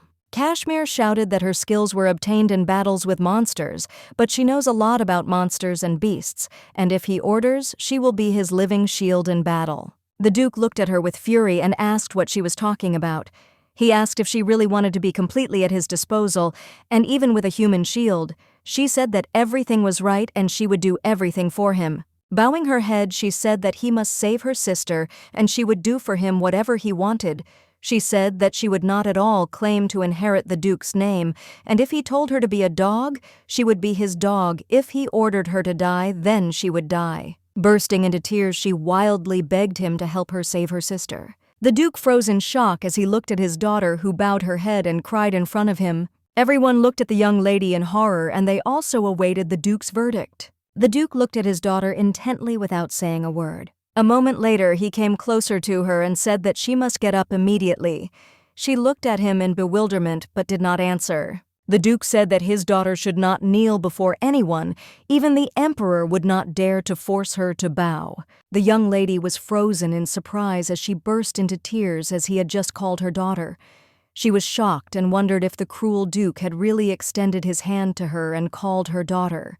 But a moment later, she was taken aback and pulled her hand away, but at the same time asked for forgiveness. Since her hands were now very dirty, the Duke did not answer. But after a few seconds he passed by. Her Kashmir looked at the Duke with bewilderment as she did not understand what he intended to do. The Duke quickly lifted the young lady from the floor and told the butler to take her to a spare room and wake the doctor to examine her. Kashmir rushed to the Duke and said that her sister was not an ordinary peasant, but the Duke did not let her finish and said that her sister was a half-breed fairy. She was surprised because I did not understand how the Duke knew such a thing. He sighed heavily and looking at the young lady's trace said that the aura of fairies was very different from that of humans, so they were easy to distinguish for people like them. The Duke looked closely at his daughter and said that in such a state, the young lady would need an elixir. He also asked her name. She was taken aback and introduced herself. He looked at her with a smile and stroked her head, and also said that she should not worry, but at the same time he called her Kashmir. Chris froze for a moment in shock. He looked at her intently and said that he would definitely save her sister. She was shocked and wondered why he named her Kashmir Chris. She did not understand why he wanted to acknowledge her as his daughter. Kashmir was very interested, but she did not dare to ask him such a question. For some reason, it seemed to her that she would soon fall into despair. The man in the last minutes of his life told the young man that he never considered him his son. He told the young man not to think of him as his father, and killed him quickly. The young man looked intently at the fragile man and raised his sword over him. A few seconds later, he struck just one blow and his father died. People called him the crazy devil because he killed his father and became the Duke. He had everything, but at the same time he had nothing, except his scandal and his title. Although his marriage was one of convenience, such a boring life was just one of many. Even after his wife gave birth to his son, he did not expect such a thing as love from life. The existence of a daughter who came out of nowhere breathed life into him when he was on the edge. The Duke looked at the young lady intently and asked if she thought he was too frivolous. She looked at him in surprise, as she had not expected such a question. He sighed heavily, and looking away from her wondered how else he could say it so that she would understand. He asked if she would believe him if he said that he had been looking for her for a long time. Kashmir was taken aback for a moment and froze in surprise. She asked in surprise if he knew about her existence. He sighed heavily and said that he didn't know where she was or where she lived, but of course he knew about her.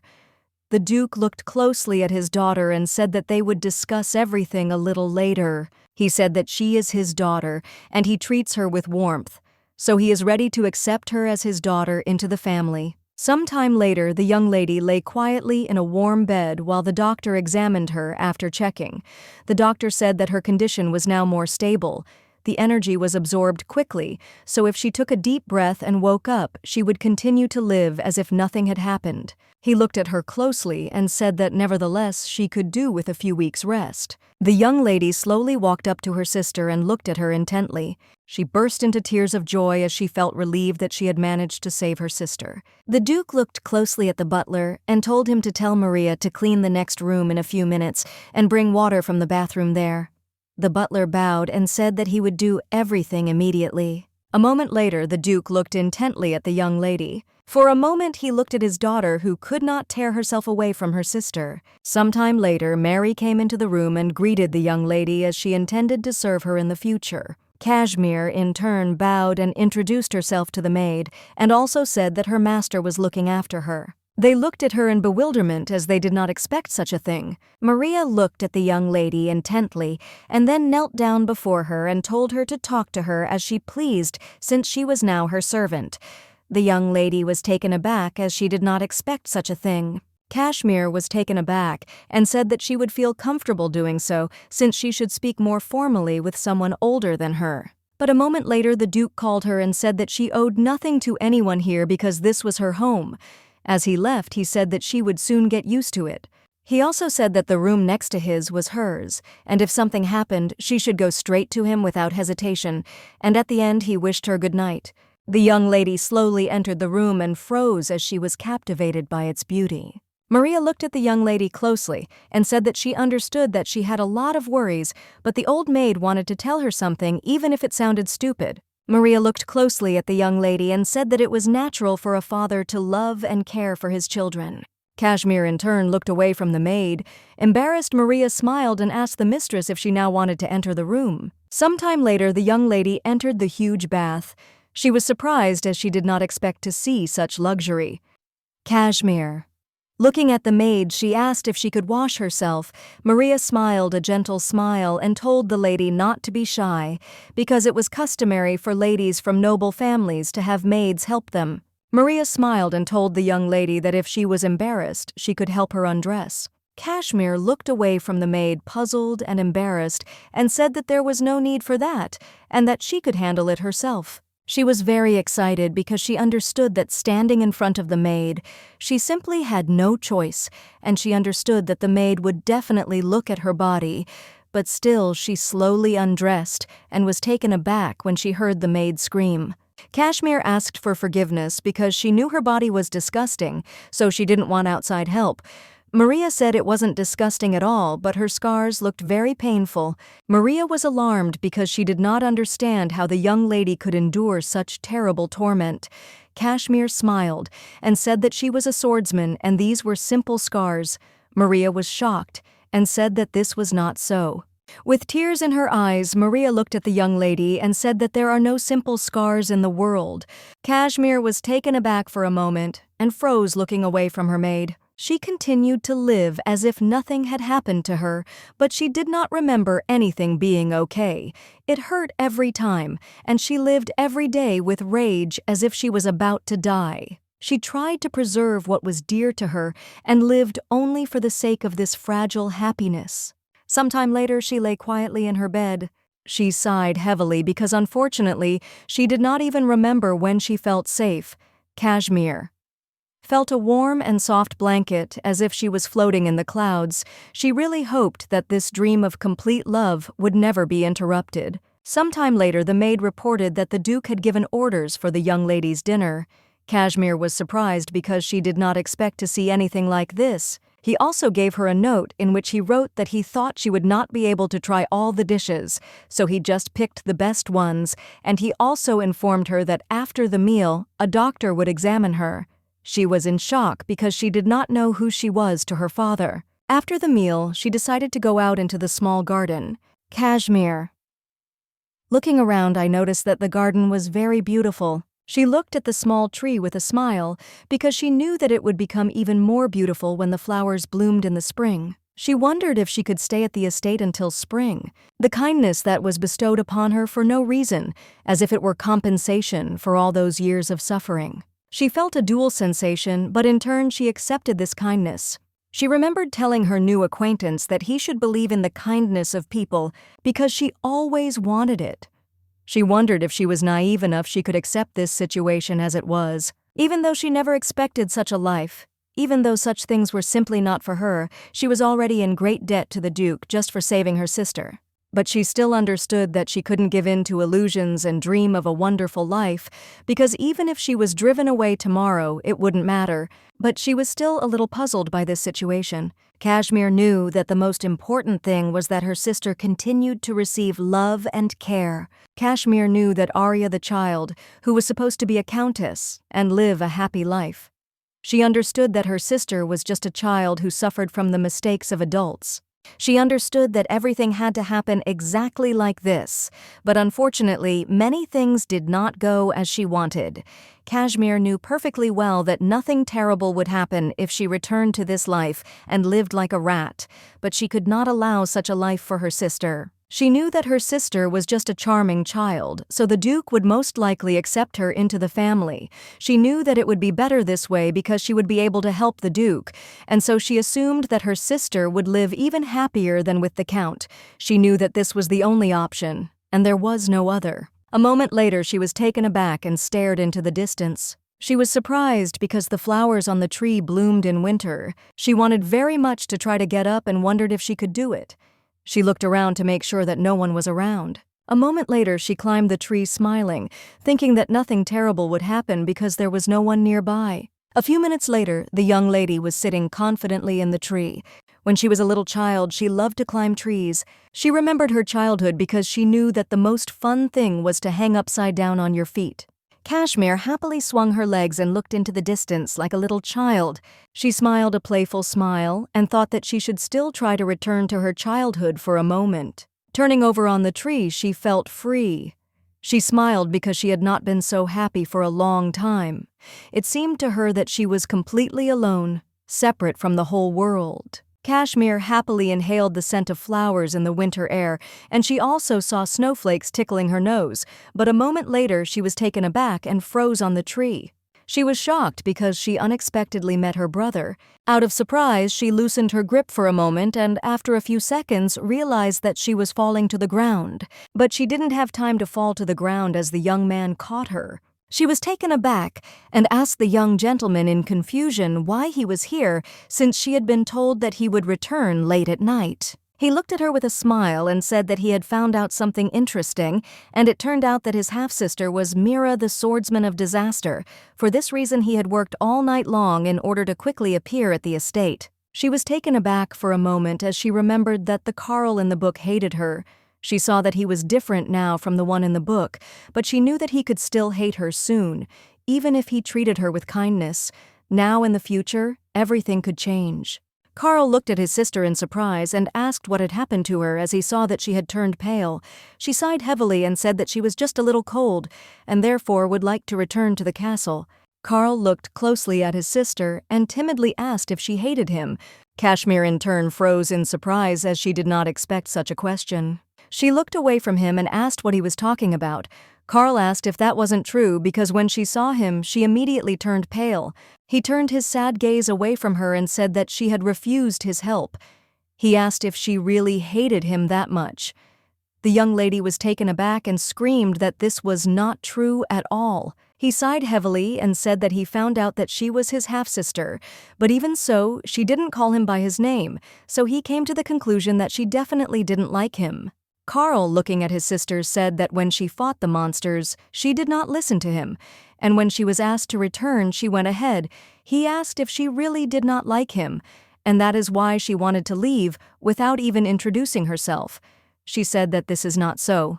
Kashmir shouted hastily that it was true, and she did not hate him at all.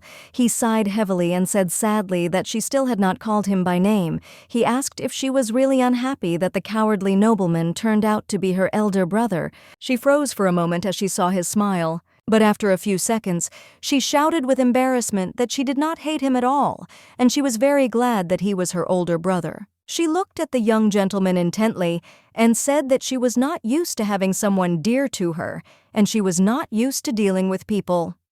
For this reason, she was afraid to say something wrong. He froze for a moment, but after a few seconds he said with a smile that it seemed that his sister Ta was still a coward, but still he said that she should not worry about such trifles, because she had gone too far to make a mistake. Carl asked what he should call her now. Kashmir looked at her brother intently and said that he could call her by her name. He looked at her in surprise and asked if she had a nickname. She looked at him in confusion for a moment and then said that her younger sister calls her she. Carl said that in that case he would also call her that. Kashmir, in turn, froze in place from embarrassment and surprise. She sighed heavily and looked away, and only after a few seconds asked her brother if he hated her. She said that she was the illegitimate child of a stranger and that she came out of nowhere. Kashmir said that she was a mercenary, so she lived her whole life as a commoner without looking at her brother. She asked if it wasn't strange that he treated her so well. Carl looked at the young lady intently and said that she should listen to him carefully. He said that she had saved him. She looked up and said she did what she had to. He said that even though she had killed monsters long before she saved him, she looked at him in surprise as she did not understand what he was talking about. Carl said that no one could underestimate the meaning of her life. He said that he was very proud of her as his sister because she deserved it. He knelt before her and said that she might not understand, but she had saved his life. She grabbed his hand and pulled him out of the abyss of boredom. He smiled a tender smile and said that his love and respect for her was immeasurable. Carl looked at her intently and told her that she didn't need to worry about why he was so kind to her. Kashmir froze in surprise as she had not expected to hear anything like that from the young man. She knew that he was truly impossible to understand. Some time later, they walked around the palace and he slowly told her about all the rooms. After all, Maria had previously told the young gentleman that the Duke had called them, so she asked why the elder brother did not show the young lady where the Duke was. They slowly approached the Duke's office. The young lady stopped for a moment as she heard a familiar voice. Arya looked at the Duke closely and said with a smirk that he could not hurt her, because when she lived and grew up in a back alley, she was much more attentive than others, and judging by her observations, he could not harm her. Kashmir stood for a moment at the door, wondering if the Duke had been torturing her sister. But in turn, Karl stopped her and said that they could wait a little and eavesdrop on the conversation. The Duke looked at her intently and said that when she spoke of her sister, her look changed. The young lady said that she loved her sister, and she loved her more than anyone else, so he could not harm her. The Duke looked at her in surprise and said that she seemed to be fearless. She looked at him with a grin and, coming closer, said that she was even more confident in her words than he was. Arya looked at the Duke and said that her sister told her that he saved her because they needed the spirit of the forest, and the Duke provided them with a cure. She said that he was known as the Duke of Demon, and she had no connection with him. She did not understand why he saved her. Arya looked coldly at the Duke and said that from what she had heard, he was her father, but she didn't understand why he hadn't helped her back then, when it was unbearable for her, and now he had suddenly shown up and decided to save them. Arya was furious and did not understand why he suddenly showed interest. She asked if he wanted to use her sister's powers, or if the noble Duke wanted to rob his daughter who lived in poverty. The Duke looked coldly at the young lady and told her to stop this pointless conversation. The young lady in turn looked at him with her cold fury. He said she had to stop if she wanted to live and she didn't have to cross the line at all. A moment later, the young lady changed her expression and said that her sister was a person who was sensitive to kindness. Arya told the Duke that if he was kind to them, then there was nothing she could do. She would be open with him. However, if he lost interest and turned away from her sister, then she would personally hurt him very much. Bowing, the young lady told the Duke that she realized she should not have spoken to her savior in that way, and she was very grateful that he had saved her. But after a few minutes, she sighed heavily and informed the Duke that her well-being or even life was not as important as her sister's. She said that if he was not sure that he could take care of his daughter to the end, then he should not do favors. She looked at him intently and said threateningly that he himself told her not to cross the line, but still she said that if her sister suffered because of him, then she would kill him even if it meant selling her soul to the devil. Karl quietly told his sister that it was very respectful and he personally wanted to know more about this plan. Kashmir in turn could not stand it and entering the room called her sister. Arya looked at her sister with a joyful smile. A moment later she rushed into her sister's arms. Kashmir hugged her sister and asked if she was okay. Lady smiled and said that she was okay, and nothing hurt. Kashmir looked at her little sister with a gentle smile and said that she now felt relieved, and also asked her to wait a little. Kashmir quickly approached the Duke and bowing asked for forgiveness for her sister's rudeness.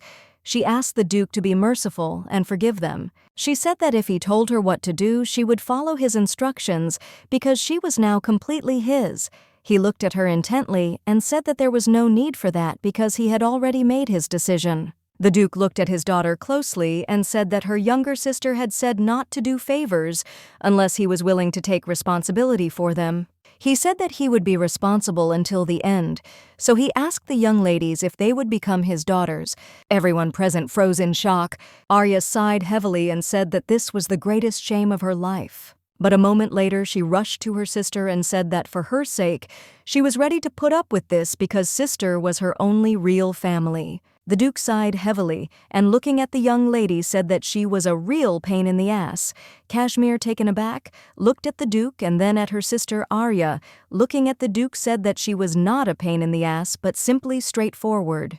He sighed heavily and agreed with her, but a moment later he looked closely at his daughter and asked what about her. She sighed heavily and said that she was not an outstanding person, but if he was satisfied that her only skill was swinging a sword, then she would agree to become his daughter. He looked at his daughter in surprise as he did not expect to see such a face. A moment later, he looked at her with a smile and said that it was a very good decision. He came closer to her and slowly stroked her head and congratulated them on becoming his daughters. A moment later, the young lady approached the Duke's son and greeted him with a joyful smile. He looked at her with a fierce grin and said that it seemed like she always acted like that in front of her sister, but he didn't think she needed to be like that with him since she already knew his true nature. She smiled and said that if he told her to stop, then she would gladly do just that. Arya looked at the young man and said that maybe he already understood, but she would say again that she was disgusted by both of them.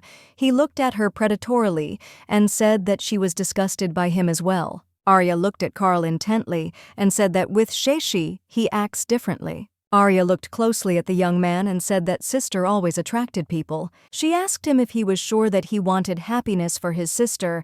He said confidently that of course he wanted it. Arya asked the young man if he knew that in order for their sister to be happy, she was needed.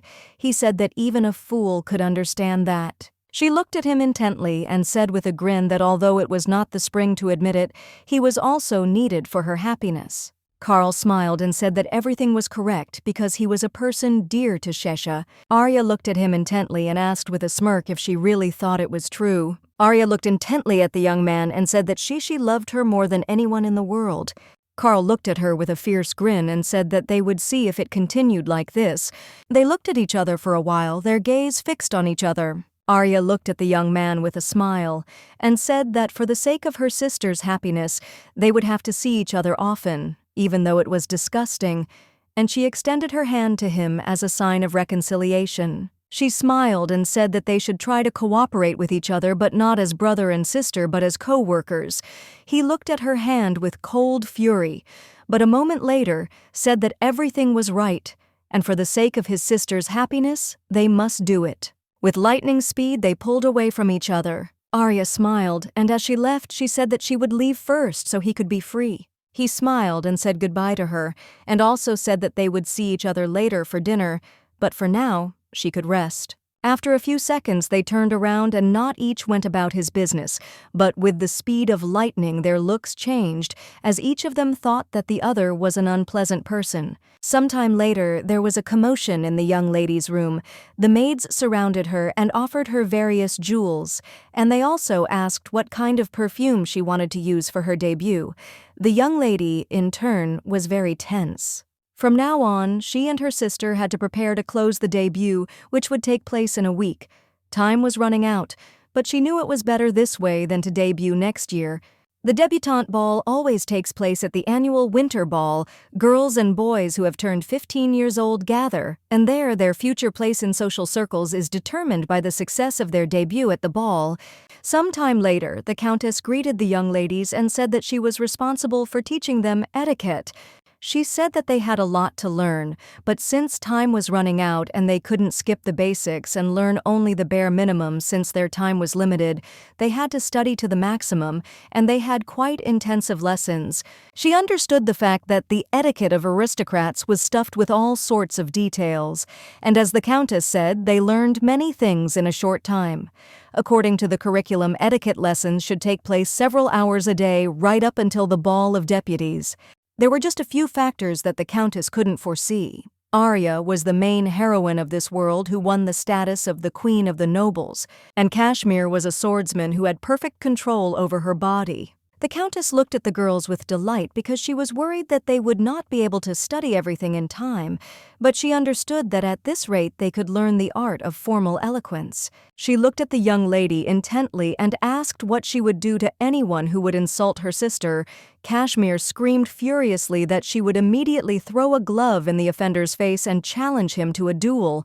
Madame was shocked, as she did not expect such a thing. The Countess looked at the young lady and asked what she would do if someone said that her sister was of bad birth. Arya looked at the Countess with a smile, but said not in a very cultured way what she would do with the offender. The Countess was shocked because she heard a walking dictionary of curses. She sighed heavily and said that they should forget about the rest, but she asked them not to swear in front of His Majesty and father. Karl in turn came to see his sisters, but in the end he was dying of laughter. With tears in his eyes and a smile, he said that he was very sorry that he could not capture it because he thought that it could be used as a cure for depression. Arya looked at the young man intently and said that the way her father and brother spoke was beautiful, and she was very sorry that she did not grow up in wealth. He looked at her closely and asked with a smirk no matter how beautiful she was could she become a favorite little sister. She looked at him with fury and said that it seemed like Big Brother was in a hurry and forgot to take his manners to my room. Kashmir was shocked because she knew that they were the main characters, but somehow they became sworn enemies. To be honest, she no longer thought about the course of events in the main work. She couldn't change the original, so she had to destroy it. But still, she looked at her family with a tender smile. She knew that the most important thing was that everyone was happy. The maid looked at the young lady with admiration, as she knew that she was her greatest masterpiece in life. The maid told the young mistress that she needed to quickly go down and show everyone her transformation. Kashmir in turn said that she was a little shy, but after a little persuasion, she finally agreed. A moment later, the young lady slowly descended and stood frozen in place in admiration. Arya looked at her sister in bewilderment. Kashmir in turn was proud of her sister as she was a beauty. Kashmir was taken aback when she saw the Duke and her brother. The Duke looked closely at his daughter and said that the suit suited her very well.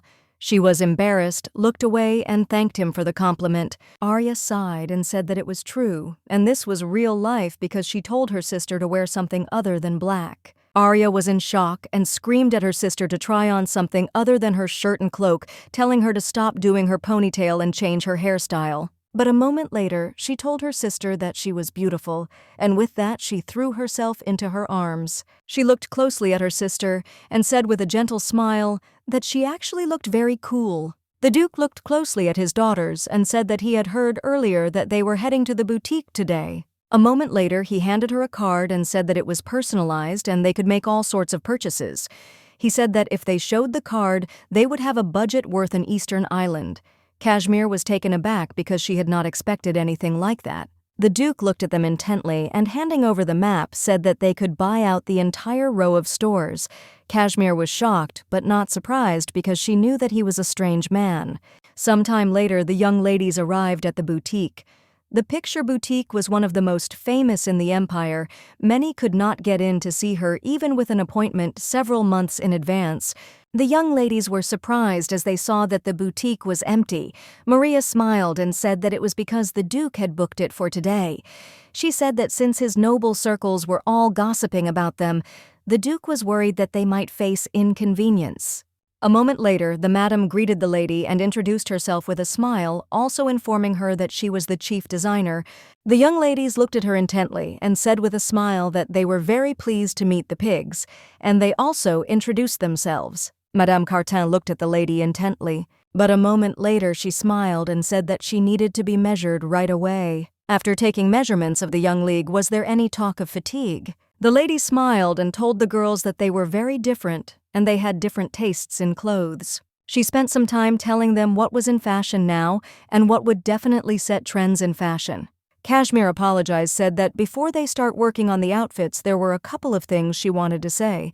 She said that her sister's outfit should be such that it could be worn without a corset and she would wear a uniform. The madam looked at the young lady in surprise, as she did not expect to hear anything like that. She knew that her sister was without a corset, and she would look strange in a uniform, but after arriving at the family, she was very worried. She wondered if, since she became a duchess, she should stop holding a sword. Wondered if maybe she should stop being a swordsman and become a beautiful flower. The Duke looked at his daughter closely and said that it was true and she was his daughter now. But at the same time, she was a commoner who grew up in a dark alley, a swordswoman who was hailed as a disaster by the Black One, so she could do what she wanted since all of her personalities would always be with her. He sighed heavily and said that he knew what he wanted. Kashmir looked at her father intently and said that she was not going to compromise. She knew that this was just a test. Madame was shocked. She said that the young lady should be in a fancy dress at the ball. Kashmir. She looked at Madame intently and said that she understood everything, but she also asked her if she could look at a small sketch. A moment later, Madame looked at the sketches in surprise because there was a design for a dress with a shirt-like top. Kashmir said that it was very simple but had an unusual charm, and it seemed that it was worn by a woman with high intelligence. Madame looked at these sketches in surprise. She understood perfectly well that it was very difficult to make a uniform stylish in order to set fashion in noble society. First of all, you need to stand out and make a noise. The force that controls social circles is fashion. She knew that in order for no one to take their eyes off her sister, she had to make the design very loud. Kashmir knew she couldn't disappear like the original. The madam looked intently at the young lady, and with lightning speed cried out that the outfit they had given away would definitely become popular among the youth. She looked closely at the young lady and asked if she wanted to make a business deal there. Kashmir in turn was very happy because she understood that everything was going according to her plan, and Madame was caught like a fish on a hook. Sometime later, they were returning home to the estate from the boutique. Arya looked closely at her sister and asked with admiration how she came up with this idea. The young lady hesitated, not knowing what to answer. Unfortunately, she couldn't say that it was popular in her past life. Kashmir, puzzled, said that it just came to her mind. The young lady told her sister with admiration that they would look good together in something like this. She told her sister with a smile that she was really stunning. Kashmir looked at her sister closely and asked with a smile if she was interested in anything else. She remembered the original, so she understood everything that had happened in the last few days. She thought that most likely her sister was still in shock after all they became the Duke's daughters in just a day. The young lady smiled and told her sister that she would like to ask her some questions. Kashmir smiled and told her sister that of course she could ask anything. The young lady sighed heavily and said that the doctor had previously told her that she was half fairy. Arya looked at her sister closely and asked how long ago. Kashmir took her sister's hand with a smile and said that she had only recently found out about this. When she became a swordsman, she felt that her sister was different from others. Even though her sister was the daughter of the fairy king, she didn't only have the blood of his race flowing through her. She knew that her aura was different from that of an ordinary person. At first, she thought her sister was special. But after she remembered her past life, she realized that the main character was half fairy. Kashmir was well aware of the fact that if she said that she had known about this for a long time, there would be difficulties. Arya looked at her sister intently and asked if she was the swordsman of the world disaster. Kashmir sighed heavily as she knew that her sister already knew. In fact, she never thought of her sister as stupid. Every day, she came back tattered.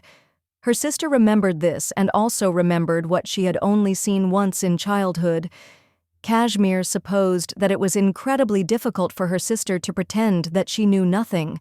Kashmir looked closely at her sister and said with a smile that it was hard not to guess that she was a mercenary, but she was surprised because she did not understand how her sister understood that she was Mira. Lady smiled and told her sister that several years ago she fell ill from the bite of a poisonous snake. She said that's when she saw the warrant with Mira's name on it. Arya told her sister that she knew she was a sellsword the moment she became one. Kashmir in turn sadly looked away from her sister. The young lady looked at her sister and said with a smile that she would like to ask her one last question. Arya looked at her sister with a tender smile and asked if she still loved her. Kashmir was shocked by the question because she did not understand why her sister asked such a thing. She hugged her sister tightly and said that of course she would love her forever. She was the beginning and the end of her life. The Duke looked at his daughter in surprise and asked if she had made a deal with Carton regarding the design of the outfit. Kashmir said that it was true and she would take care of everything, so he didn't need to worry. He looked at her closely and asked if she was sure she could handle it, as it was not that easy. She smiled and said that she had experience in handling byproducts, but she would still trust the matter to a reliable person. He sighed heavily and agreed with her and also said that they should give it their all because he felt sorry to miss such an opportunity. He looked at his daughter in surprise and asked what was wrong with her. She looked at the Duke intently and asked if he didn't mind, could he and Carl try them on for the ball. He looked at her in surprise as he hadn't expected anything like that. She was delighted and wanted to say that if he wore a suit to the debutante ball, it would serve as good advertising. She sighed heavily as she knew that she shouldn't say that, and in turn she sheepishly said that she would like them to try on the outfits. He smiled and said that of course they would do it because it was not difficult, and in that case he would ask his son to do it. And if he said that it was she who asked for it, then Carl would undoubtedly agree. She smiled and thanked him. He looked at her intently and with a predatory smile said that he had one condition and from now on she had to call him Daddy. After his words, the young lady froze in place from shock and surprise. He looked at her with a predatory grin and asked if she really wouldn't do it. She was taken aback and trembled like a little rabbit. He said with a smile that she should try. A moment later, she sheepishly called him father. He stood up and stroking her head said that this would do for now. As he left, he said with a smile that they needed to take small steps. The Duke said he would be waiting for her with impatience. She looked after him intently as she was embarrassed. Although she couldn't understand him, she considered him a strange person. Kashmir knew that to some extent she was wrong. Now she had no doubt that her father was an incredibly caring person. At the same time, the Duke was slowly returning to his office with a satisfied smile as they had advanced in their relationship. Sometime later, there was a commotion in the palace as everyone was preparing for the upcoming ball. They looked intently at the young lady as they believed that she would be the star at the ball. After trying on the dress, the Duke looked closely at his daughter and said that the outfit was too provocative. The young lady looked at the Duke in bewilderment, as she did not expect to hear such a thing. He said that he did not think that the outfit would look so tempting, and she had better change as soon as possible. Carl looked closely at his sister and said that he agreed with his father as she looked cool, but she stood out too much. She froze in shock on the spot and wondered who was the most striking and seductive of them all. Arya in turn looked closely at the men and asked with fury what they were saying because sister looked cool, but at the same time she did not say these words in a very flattering way, and she also told her sister not to think about changing clothes. Kashmir turned around to look at her sister's outfit. But a moment later, she froze at the dazzling beauty of her sister, as the outfit suited her very well. Arya sheepishly told her sister that after seeing her so beautiful, she could die in peace. She screamed about her sister that her father and brother were just idiots and she shouldn't listen to them. Kashmir in turn understood perfectly well that these idiots and their family. The young lady screamed about her sister that she was amazing. Kashmir looked at her sister with a happy smile and said that she was magnificent and would be the center of attention.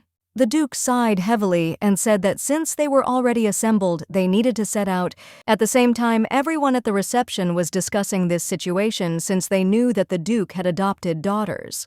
The young men discussed the situation because they knew that the girls were commoners, and they hoped that they were not devoid of manners, but they did not understand what the Duke was thinking when he decided to adopt them. A moment later, everyone turned around as they were informed that the Duke had arrived with his son and daughters. A few minutes later, Arya entered the hall, accompanied by Carl. A moment later, Madame turned around and froze for a moment as she was blinded by the beauty of the young people. They were shocked because they could not take their eyes off the Duke and his daughter, and whispering in surprise, wondered if the young lady was really wearing a uniform.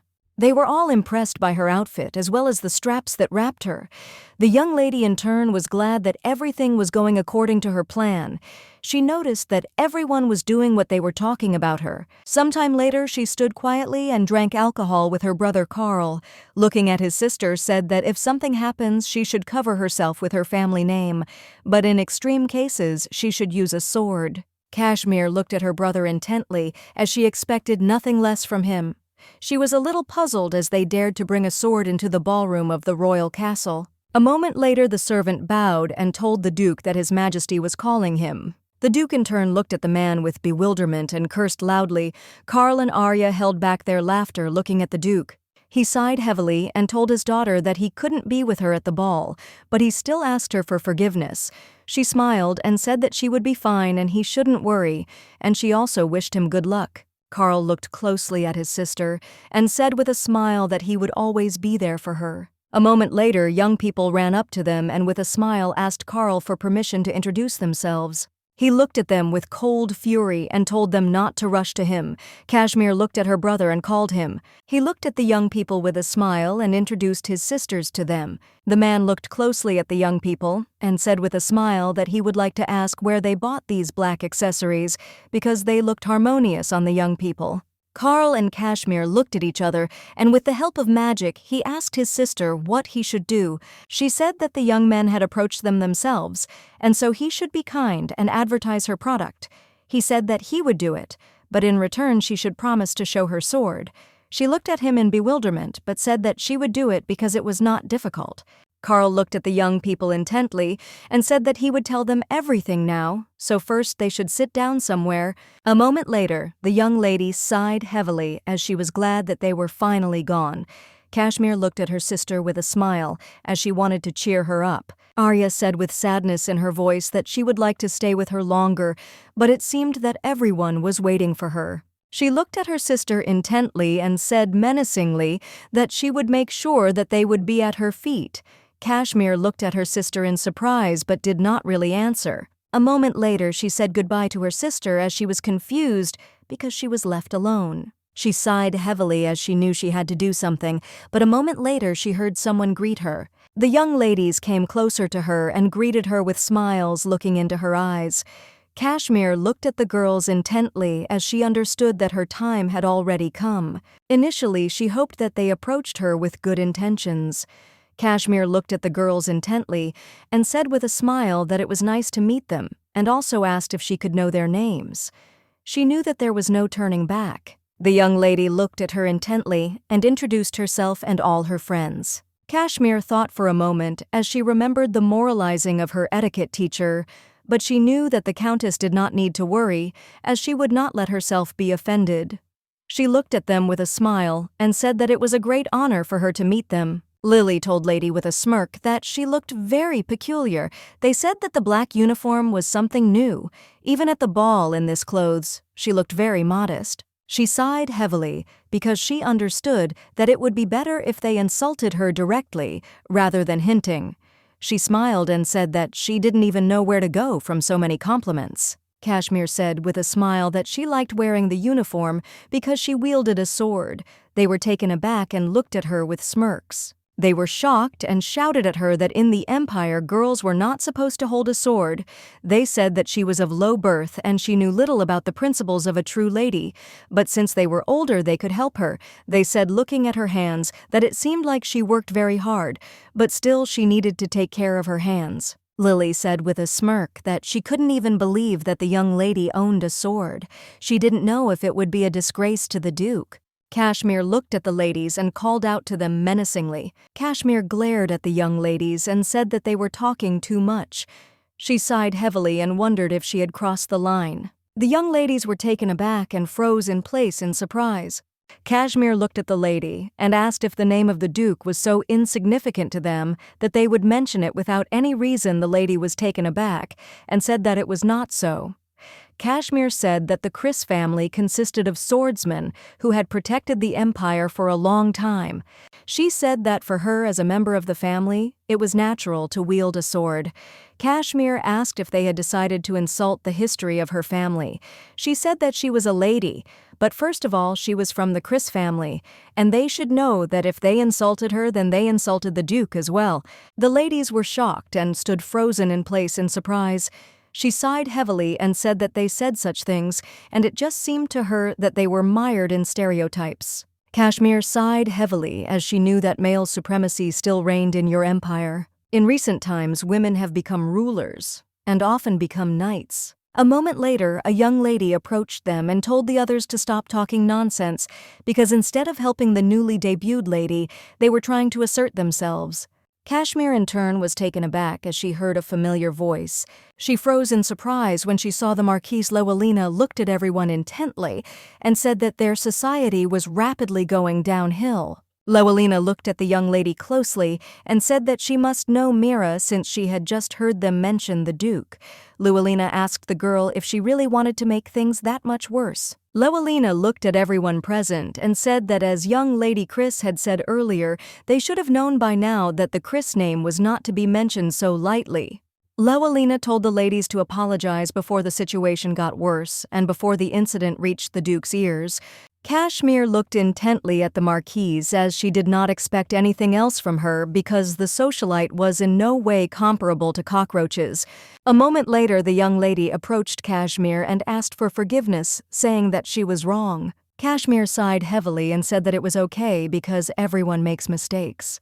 But a moment later, she changed her face and looking at the young lady with a stern, intent gaze, said that she should not forget her words because the mouth is the source of trouble and the tongue is the sword that wounds them. The young ladies froze for a moment, unable to move as they were disgraced. But after a while they left with their lightning speed. Kashmir in turn approached the young lady and thanked her for her help. Lowellina looked away from the young lady and told her not to misunderstand her, as it was not her fault at all. She simply did not want to see high society go downhill. Kashmir. With a smile, she thanked the young lady again, although it was late, but she wanted to introduce herself, so she said her name with a smile. The young lady in turn looked at her new acquaintance with embarrassment and, in accordance with etiquette, introduced herself. The young lady looked at her interlocutor intently and asked if they hadn't met before Kashmir was taken aback for a moment and froze. She timidly asked the young lady if this was possible. Lowelina, in turn, said that she thought they had seen each other somewhere. The young lady was taken aback and said that this definitely had not happened. A moment later, they turned around as everyone was informed that the emperor had arrived with the empress, as well as the crown prince and second prince. Everyone turned around and looked at the young ladies. All present bowed politely and greeted the son of the empire. The emperor looked at everyone present and said that he had nothing special to say, they should just enjoy the banquet. She knew that in the novel, the emperor was 50 years old, but he looked very young. She knew he was a rather strange man, but he was still an emperor. A moment later, the young lady looked intently at the emperor. She was taken aback and wondered if he was really looking at her right now. A moment later, she was no less surprised than she had been a few minutes ago as he winked at her with a smile. She froze in shock and embarrassment and wondered if he had just winked at her. She was sure that the emperor was just a weirdo because she didn't understand why he did that. But the emperor was unwavering and confident. She was shocked and wondered if he was waving his hand at her. She was taken aback because she saw the prince and wondered if it was her old friend Didi, even though his hair color was different. She was shocked and did not understand why he was here. She was frozen in shock and couldn't do anything. She didn't even respond when the young lady said that it was time for her to go. She wondered if it was possible that his life had been threatened before he met Arya. In the original, if he was the crown prince. She remembered his ring because it was the source of the magic that hid his appearance. Crown Prince Diego Ilias de Helios Solatin was a candidate for the role of the novel's protagonist. He was the son of the deceased empress and was crown prince from birth. However, when he was 5 years old, Tina Kiprosa became empress and began to threaten the life of the young prince. She did everything to raise her own son, the second prince, as heir to the throne. Kashmir knew very well that the emperor loved his son very much but could not openly defend him. The reason was a long-standing tradition of the imperial family, because the emperor could not participate in a bloody feud. For this reason, Diego had to survive many assassination attempts, despite the fact that he was the crown prince. In the original, young Arya saved the crown prince. The moment of contact between the main character and the prince occurred when she healed him, because then he lost consciousness after a raid by mercenaries. Kashmir was in shock because she understood that everything was very bad because they never met. Because the young lady protected the young prince, he was unable to meet their main character. She was in shock because she saved the prince. She knew that she couldn't have known that it was him because the young prince changed his hair color. She, without realizing it, destroyed the original story. In one moment, she was shocked because small details were not mentioned in the novel. She hoped that he wouldn't recognize her because she was wearing a mask. Then she understood that most likely he wouldn't recognize her, but still her head was filled with such thoughts and she accidentally staggered. A moment later, she asked the young man for forgiveness. She was in shock because she did not understand what was wrong with her. Liner looked at the young lady in surprise, as he did not expect to see. She was no less shocked as she did not understand why she ran into him. A moment later, she asked for forgiveness and said that it was time for her to go, and with the speed of lightning, she ran away from him. The Liner was taken aback and reached out to her to stop her, but it was all in vain. She ran wherever her eyes looked because she was puzzled since she understood that at this rate, she would meet the entire harem. But she sighed heavily when she ran out into the corridor. Kashmir understood that now she had to be quiet as a mouse and lower than grass. She didn't want to run into anyone else. A moment later, she was taken aback as she heard someone's voice. The young man smiled and asked if she was bored alone. She understood who was in front of her as she caught the scent of lilies and saw a white cloak.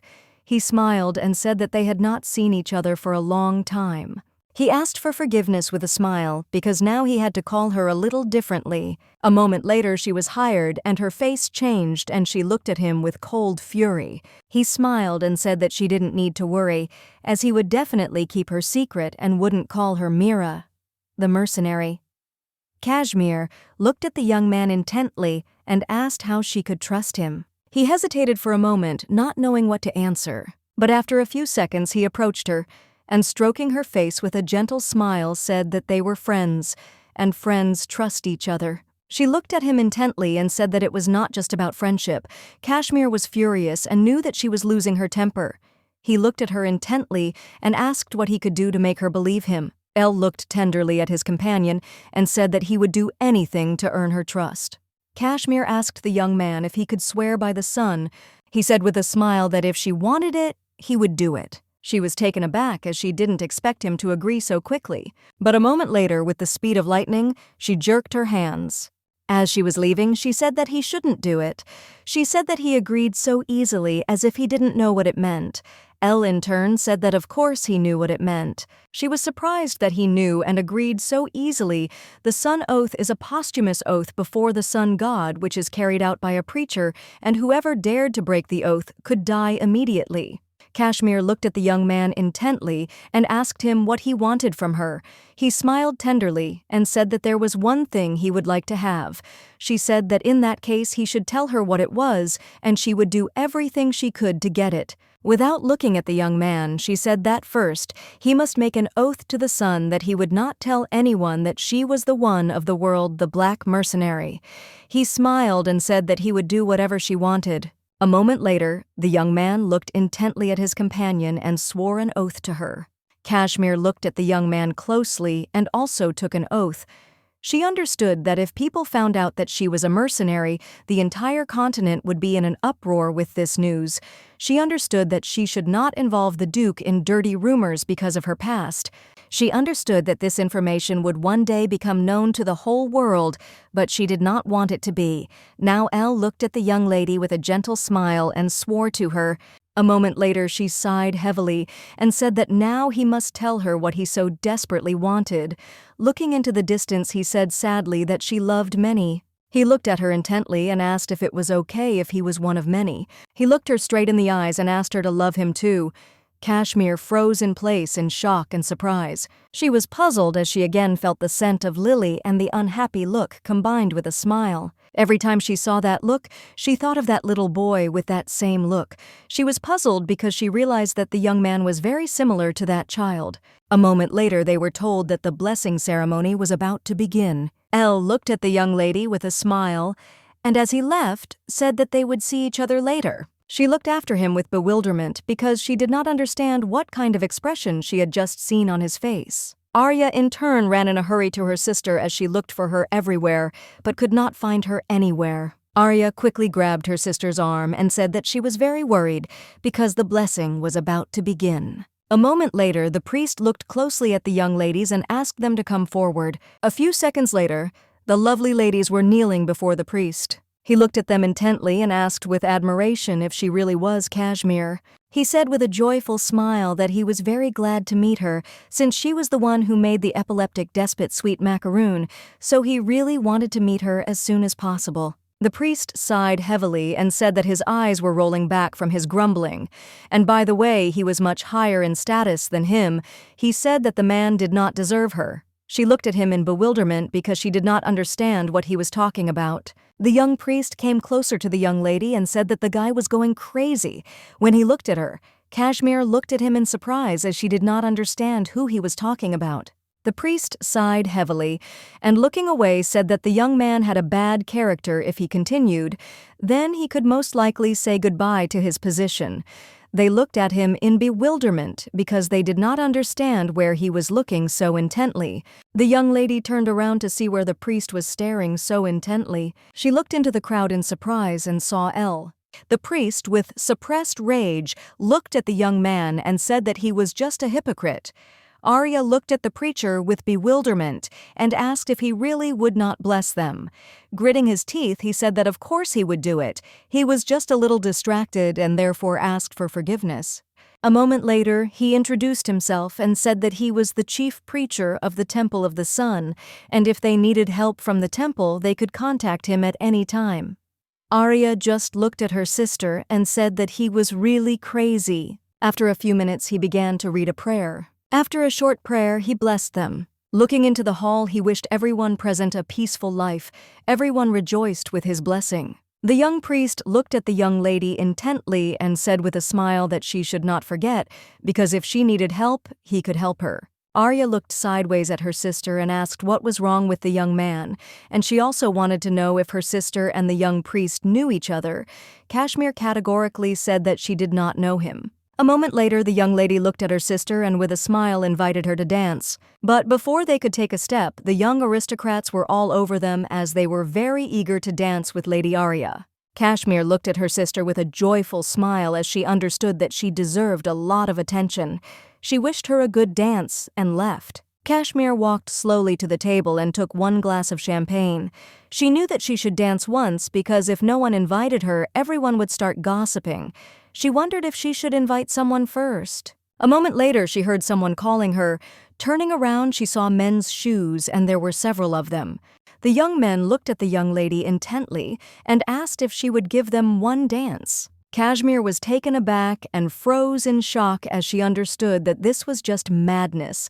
Liner and Diego were inviting her to dance at the same time. She was taken aback and wondered why they were both asking her to dance. The prince glanced sideways at the young man and said with a grin that he was very glad to see him, and he also asked if there were any problems with his knights.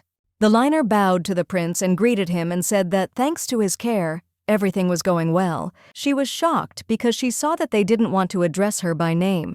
She wondered if they knew that she was a mercenary, but she knew that she couldn't draw any conclusions yet. But she still wondered if that was not the case. Why didn't they address her by name?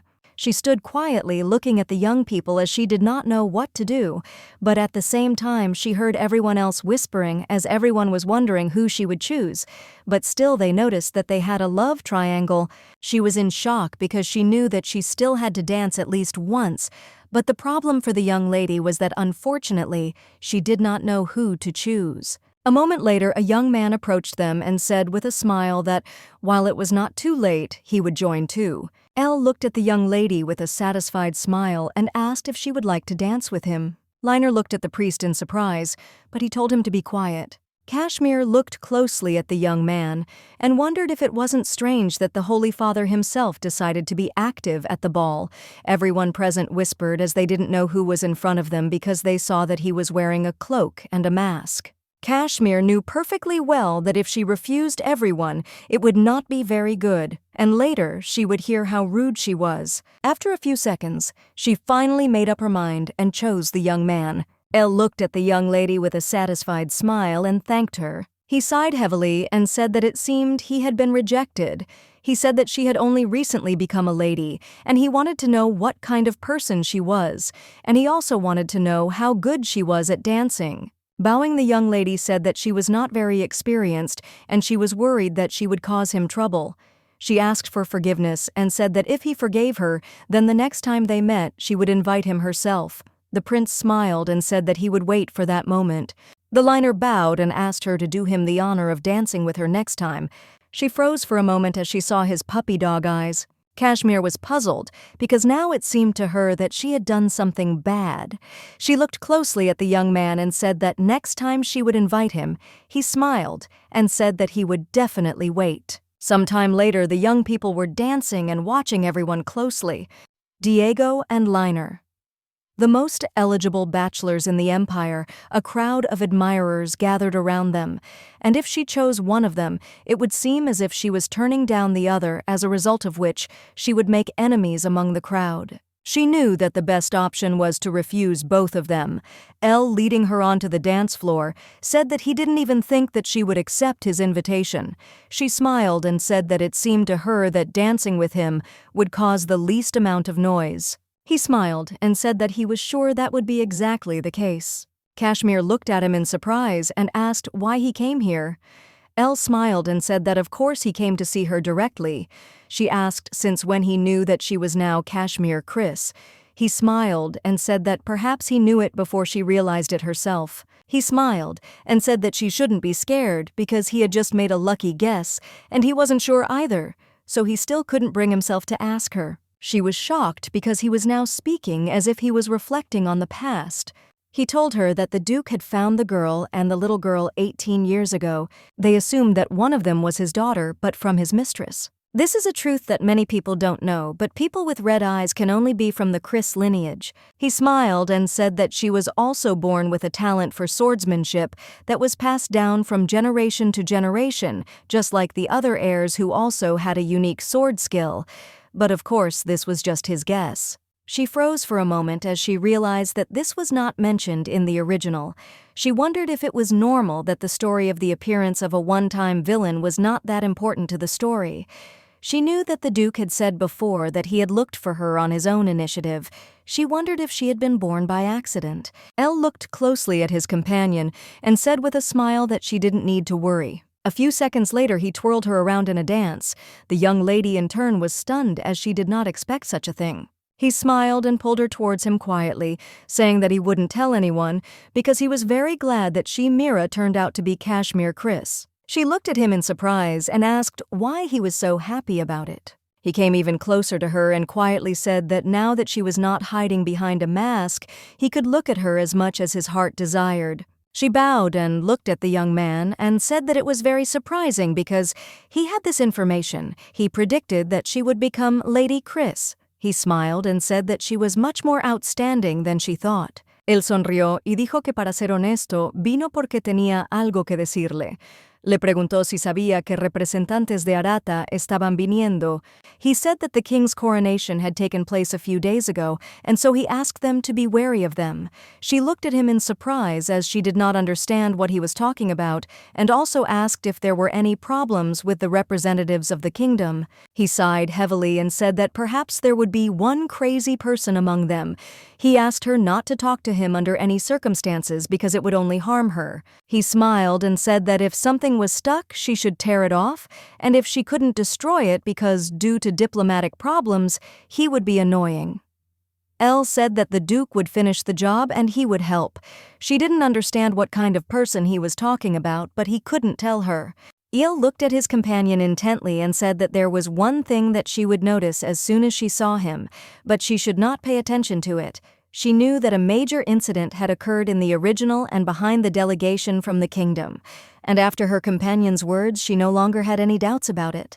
Kashmir looked at the young man closely and said that she understood him. He looked at her with a smile and thanked her for spending time with him. She smiled and said that he didn't need to thank her because it was an honor for her. A moment later, he called her, and at the same time called her by an affectionate nickname. She was taken aback because she did not understand how he knew such a thing. Elle said with a gentle smile that the next time they met, he would look different, so she shouldn't be scared, but he would always address her the same way. Kashmir stared after the young man, but a moment later she turned her gaze to a small hair that was on her chest. She froze for a moment in surprise as she noticed the sky-blue hair, but she knew that there was no other person in the entire world with that hair color. She was taken aback and turned around looking for the young man, but noticed that he was not there. Kashmir was excited because she did not know who her companion really was. The following month, Carton greeted the young lady with a joyful smile. Kashmir in turn looked at us intently, madam, with a satisfied smile. Madame screamed with joy as the decorative chains and harnesses were a great success in all the ateliers, and it was all thanks to the young lady. She shouted that they had also become popular among men and that there were now more orders from young people. Madame told the young lady that she seemed to know that they would achieve such heights. She did not understand where the young lady could have gotten such a great idea. Kashmir looked away from Madame in embarrassment and said that she was exaggerating. She was glad that her modeling family helped her promote the brand. Her sister's debut was very successful, and after the event she was inundated with letters. Kashmir was very happy as the income exceeded her expectations. She was glad that her sister became the business deputy, but in turn the young lady was alarmed, for she knew that something did not add up. Elle's blue hair made her uneasy, and she wondered who the young man really was. Sometime later, the priest greeted the lady with a joyful smile, saying that her invitation was a great honor for him. He said with a smile that this was their first meeting since the debutante ball, and he also asked how she had lived all this time. She smiled and thanked him for his concern and said that she was fine. He chatted with her non-stop for some time. Karl looked at his sister and said that this madman was not so terrible. Arya asked her sister if she really liked the priest so much that she continued to listen to his nonsense. She laughed and puzzledly told her family that she didn't like him at all. They said that they didn't like him either. She smiled and told the Holy Father that they should go inside. He said with a smile that of course he would take them inside now since he had delayed them a little. Kashmir invited Julian to take the sun oath on the day she discovered she was the Duke's daughter. The knights and servants discovered she was a mercenary. She knew she had many enemies. The Duke and the Duke's loyal servants did not want her and her family to be in danger because she was a mercenary, so they all agreed to keep the secret by taking an oath of the sun. The Holy Father looked at her intently and said that he still couldn't believe that she was a disaster swordsman. He looked at her intently and said that he was in such shock right now that his appetite had simply disappeared. For the oath, she told the truth, but she was calm. From the beginning of the debutante ball, he spoke as if he knew something else about her. She saw that his pretense was very suspicious, as if he did it on purpose. She raised that she needed to know about everything in more detail. Sometime later, all the servants took the oath. The Holy Father said with a joyful smile that they were able to carry out the oath with a large number of people because he was great. The Duke looked at the young man closely and said that he had worked hard so he would send the reward personally.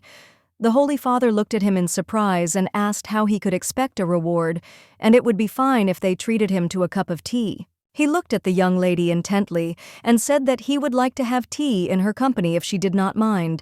She looked at him in surprise as she did not expect such a thing. Arya asked the Holy Father with fury if he thought about what he was saying. Karl asked the Holy Father what kind of nonsense he just said. The young lady was taken aback and looking at her relatives asked them to calm down. She slowly approached the Holy Father and asking for forgiveness said that she would treat him to tea as an apology. Everyone present was surprised but did not dare to object to her. Sometime later they were sitting in a small garden. The priest looked at her in surprise and said that he didn't think she would agree. She sighed heavily and said that her relatives had screwed up and she had no choice but to apologize. He smiled and said that he thought there was some other reason for it. He thought that she also had a reason for offering him tea. While sipping tea, he said that she was very smart, and it seemed that she agreed for a certain reason. Kashmir looked at the man intently, as she wanted to ask him everything directly. A moment later, she said that she had an important question. She asked if it was possible to make a false oath. He looked at her in surprise and asked if she meant the oath of the sun that was now on her wrist. He smiled and said that if so, then the oath was true, because one cannot give a false oath of the sun. She was puzzled because she knew that she shouldn't have asked something so obvious. He was taken aback and asked if she doubted the oath he had sworn. She said that she didn't. The young lady smiled and said that a month ago she had taken an oath for a similar purpose. Now she was wondering whether it was fake or not. He was shocked and said that if she did not trust the pastor who conducted her, then asking him this question was inappropriate. She sighed heavily and asked if she could ask another question. He smiled and said that of course she could ask the question if he could answer it. She looked at him intently and asked if he knew the Holy Father El. The young man was taken aback for a moment and said evasively that this simply couldn't be. But a moment later he choked on his tea. And trembling with fear, he looked at the young lady and said that he was his old friend since he had come to the temple before him and had helped him in many ways. Kashmir looked at the Holy Father and asked what kind of person he was. The young man sighed heavily and said that he was grazing him once now. She looked at him in bewilderment and asked what he had just said. He smiled and said that he had said nothing. A moment later, the Holy Father said that El was very gentle and very kind, not greedy, not hidden, and not at all evil, and he had the character of the sun god Ra. She looked at him in surprise and asked if the god Ra was not a god with a furious and violent temperament. He looked at her intently as if she had hit the nail on the head, but looking away from the young lady, he said that it was not true. He said that the young man was a warm and gentle friend, like the sun itself. She smiled and asked if he was a good man. The Holy Father smiled and said that of course he was not. The Holy Father said with an embarrassed smile that a young man cannot forget his first love until he is 20, and he still suffers from being in love. Kashmir looked at him in surprise and asked if that was all. He said with a smile that of course not, but if she didn't mind when there was time, he would like to invite her to the temple once. She said it was not difficult and also asked if there was any reason. He looked at her intently and said that in their temple there is one dog who suffers from illnesses every day because he cannot forget her, and this nasty man who does not have the courage to come here bites the weak. She was surprised and asked if there were really dogs in the temple. He said that it so happened that this dog was the most important person in the temple. She sighed heavily and said that she understood everything and would visit them soon. He thanked her with a smile, but a moment later the young lady said that she would see him out. He smiled and said that she shouldn't do that because he didn't come to say that. A moment later he said something quietly to her and she froze in surprise. She stood there for a while looking at him in bewilderment, not understanding why he apologized and what he apologized for. Some time later, the young lady was warming up on the training ground. Everyone was watching her closely and whispering to each other, asking if she would really go to battle with their Duke. She didn't listen to anyone and continued to warm up. Kashmir looked at the Duke in surprise as she asked what battle they were talking about. The Duke said that he wanted to test her skills and a warm-up wouldn't hurt. He asked her what she thought about it. The young lady smiled and said that she didn't mind at all. He looked at her intently and said that just in case she should try not to outshine him, she ran away in a way she had not expected. The young people shouted in one voice to their sister not to shake and to do as their father did. He looked at them intently and sighed heavily and said that it seemed he had no need to grow those brats. She smiled and said that he should take care of her. Kashmir was surprised as she was fighting a swordsman of her own level. She saw that the Duke's sword was very fast and sharp. It was restrained and neat, but at the same time elegant. He looked like a normal knight, but he was very unpredictable and abrupt. She understood that his skills lived up to his reputation. She looked at the Duke with a fierce grin as this battle was much more interesting than she had expected. She looked at her father intently as she did not want to lose to him at all, but at the same time the young lady saw that he easily repelled all her attacks. Everyone present was shocked because they could witness such a brutal battle. She dodged his attacks with ease. Kashmir did not lose her nerve and dealt him blow after blow. The Duke looked at his daughter with a satisfied smile and said that she had exceeded his expectations. But she paid no attention to his words and continued the battle. She looked at her father intently and said that they could stop with the childish jokes already. She knew that a swordsman's experience could be judged by the length of his hair as it could hinder the battle. Her loose hair showed that she was strong enough, and they proved that Vo was no obstacle to her in battle.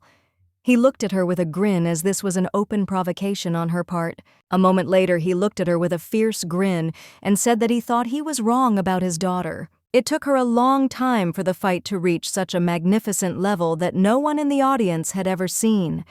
Perhaps it was due to the excitement of the swordsmen who were facing an opponent in a fight for the first time in a long time. Although she was also losing in skill and physical strength, the battle was not over yet. The Duke, fighting with his daughter, shouted at her to hold her ground. She noticed that the Duke was prolonging the pleasure. Kashmir did nothing but attack but the Duke, who could hurt her, but she could not hurt him, only dodged. She was puzzled, did not understand why he did this. She did not understand why all these useless movements. She wondered why he was so hesitant.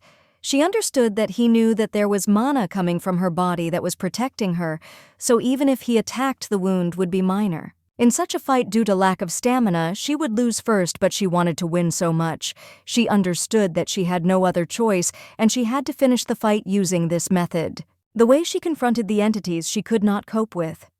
She looked closely at the Duke, as she understood that everything was going according to her plan, and she must now strike him. The Duke was taken aback and froze, looking at his daughter. He shouted for her to stop, but she had no intention of doing so. A moment later he froze in shock, but her sword was at his throat, but he didn't care at all because he saw that he had hurt his daughter. She looked at him intently while the Duke stood there dumbfounded. She said with a joyful smile that she had won the fight. A moment later she looked into the distance as she saw her sister running at full speed towards her, and she happily said that she had won. But Arya ran up to the Duke and shouted that he was just a crazy bastard, but at the same time she slapped him in the face with fury. The Duke was shocked and could not do anything. Kashmir was shocked by her sister's actions and did not understand what all the fuss was about. She saw that everyone was running towards her. She turned around looking at her brother and said that she had won. He was shocked and screamed. Had she gone crazy? She looked at him in bewilderment and said that she had done it and won. He was screaming that winning didn't matter because she was hurt. He was furious and asking if she hadn't heard them telling her to stop and stop. He was saying that they didn't care whether she won or lost. She said, shaking, that she hadn't heard. She just really wanted to win, but a moment later she looked up and froze as her sister flew towards her with a threatening expression on her face. Some time later, the young lady sat in the medical room with a stunned face. Arya, bursting into tears, hugged her sister and asked why she didn't listen to her because she was screaming and begging her to stop.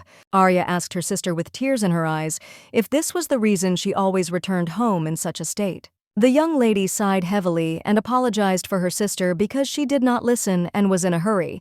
She said that unfortunately she was not trained to handle the ball properly and only knew how to attack. But a moment later, the young lady looked at her sister in bewilderment, for she saw that someone had lifted her up like a feather and seated her next to her. She looked at the Duke in bewilderment for a moment, after which he hugged her tightly. The Duke, hugging his daughter, said that she should not allow him to hurt her.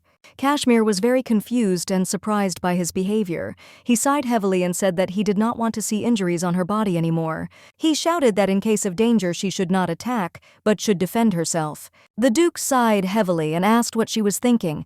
He said he would let her win 100 times, but he asked only one thing, that she not get hurt. She looked closely at her father, who was hugging her, as she now understood why he was angry after all, and everyone else. She realized that they loved her. In response, the young lady hugged her father tightly and barely held back her tears, but she still agreed with him. A moment later, the young lady healed her sister with her power. Kashmir noticed that unlike the divine power, there was a soft light emanating from it. When the main character learned that she was half fairy, she began to develop healing abilities. Now she could easily heal small wounds. A moment later, Kashmir looked at her sister in surprise. Arya, with tears in her eyes, spoke of her sister that she had done everything. Kashmir looked at her sister intently and hugged her, asking for forgiveness because it was her fault. Arya continued to cry and asked her sister not to do that again, and also told her to never sacrifice her health. Kashmir noticed that not only her father but everyone who was around her loved her. She was puzzled and wondered why she hadn't realized this before, because now she realized that in some way she was a happy person. Sometime later, the Duke informed the young daughters that an invitation to the palace had arrived in the morning. Kashmir asked her father in surprise if something had happened. The Duke looked at them intently and said that the Emperor wanted to see them. The young ladies were taken aback with surprise. The Duke said that he had been postponing their visit as long as he could, saying that they were not yet ready, but unfortunately the time had already come, and so he asked their forgiveness because the Emperor was simply burning with black curiosity. He looked at the girls intently and said that they should not interest him in anything. The Duke said that the Emperor showed a very keen interest in them, although to be honest all they did was to attract his attention. He sighed heavily and said that they had to be careful so that nothing happened. Kashmir looked closely at her father as she could see that even he was worried. She knew that the Emperor had been very provocative at the ball. In the original, the main character was an interesting figure because she encouraged the Emperor's wife. Kashmir was puzzled and did not understand how she was interesting to the Emperor, but she was also interested in what kind of person the Empress was. Kashmir was very sorry that the Duke was worried about them, although she was worried, but for their happy future it was necessary. He sighed heavily and said that he really hoped that everything would go well, but they still had to prepare. He looked at them intently and said that today they would quickly visit the palace and quickly leave. The young ladies looked at him in bewilderment. Kashmir was taken aback for a moment and froze. She understood that since they were visiting the Emperor, the Crown Prince would also be there. She was taken aback because she didn't want to meet him at all. Trembling with fear, she looked at her father and asked if His Highness the Crown Prince would be at the meeting. The Duke looked at her in bewilderment and said that it was true. Arya looked at her sister in confusion and asked if the prince had really embarrassed her at the ball with that invitation to dance. She sighed heavily and said that it was not that at all. The Duke looked at his daughter in surprise and asked if the prince had really asked her to dance. She sighed heavily and said that Arya didn't give her sister a chance to say a word. She shouted to the Duke that the prince was looking at her as if he had fallen in love. They discussed the prince among themselves for some time, and the young lady told the Duke about all the young men who had asked her sister to dance. A moment later, the palace where he walked into the hall and told them that the imperial carriage had arrived. The Duke sighed heavily and said in a puzzled tone that he saw that the emperor was not changing his impatience. Some time later, they all arrived at the imperial palace. The emperor greeted them with a smile, and they, according to the rules of etiquette, greeted him in return. Kashmir looked closely at the emperor, for she saw that his youth had not gone away. She knew that he was a man who was already nearly 50 years old, and yet he had the appearance of a young man. But even up close, if one gave him less than 30, he looked very good. Kashmir knew perfectly well that she should be nervous under such pressure, but she was different, and she should not bow down when meeting such a man. The emperor looked closely at the young lady and asked if she was the one who had rejected his son. Kashmir was taken aback and froze in shock as she felt very awkward. He looked closely at the young ladies and said that they had made a fuss in high society as soon as they entered it, and now they had begun to sell belts and chains as accessories. The emperor looked at them with a smile and said that the duller props were the most popular accessories now, and they could not even imagine how much they favored the fact that without them it was impossible to be in trend. He said that he heard that they had captured high society. The lady was puzzled because she saw that the emperor was very cheerful and his mouth did not close, and now she understood the Duke because the emperor reminded her of someone. A moment later they passed him and a small living room enjoying tea, while the emperor, smiling, had a casual conversation with Arya. Kashmir looked at the prince intently and wondered if he wanted to kill her with his gaze. Kashmir sighed heavily and looked away from him as this was burdening her. She did not understand why he looked at her like that. She knew that at the ball, he looked at her just as aggressively. Kashmir looked at him intently, taken aback, wondering if he had actually found out who she really was. She was suddenly flooded with memories of how they slept in the same bed, hugging each other. She was in shock because just the thought of it made her want to die. She knew that the young man who had been stabbed in the alley was most likely the crown prince. Kashmir was shocked because she could not have thought at all that it was the same person.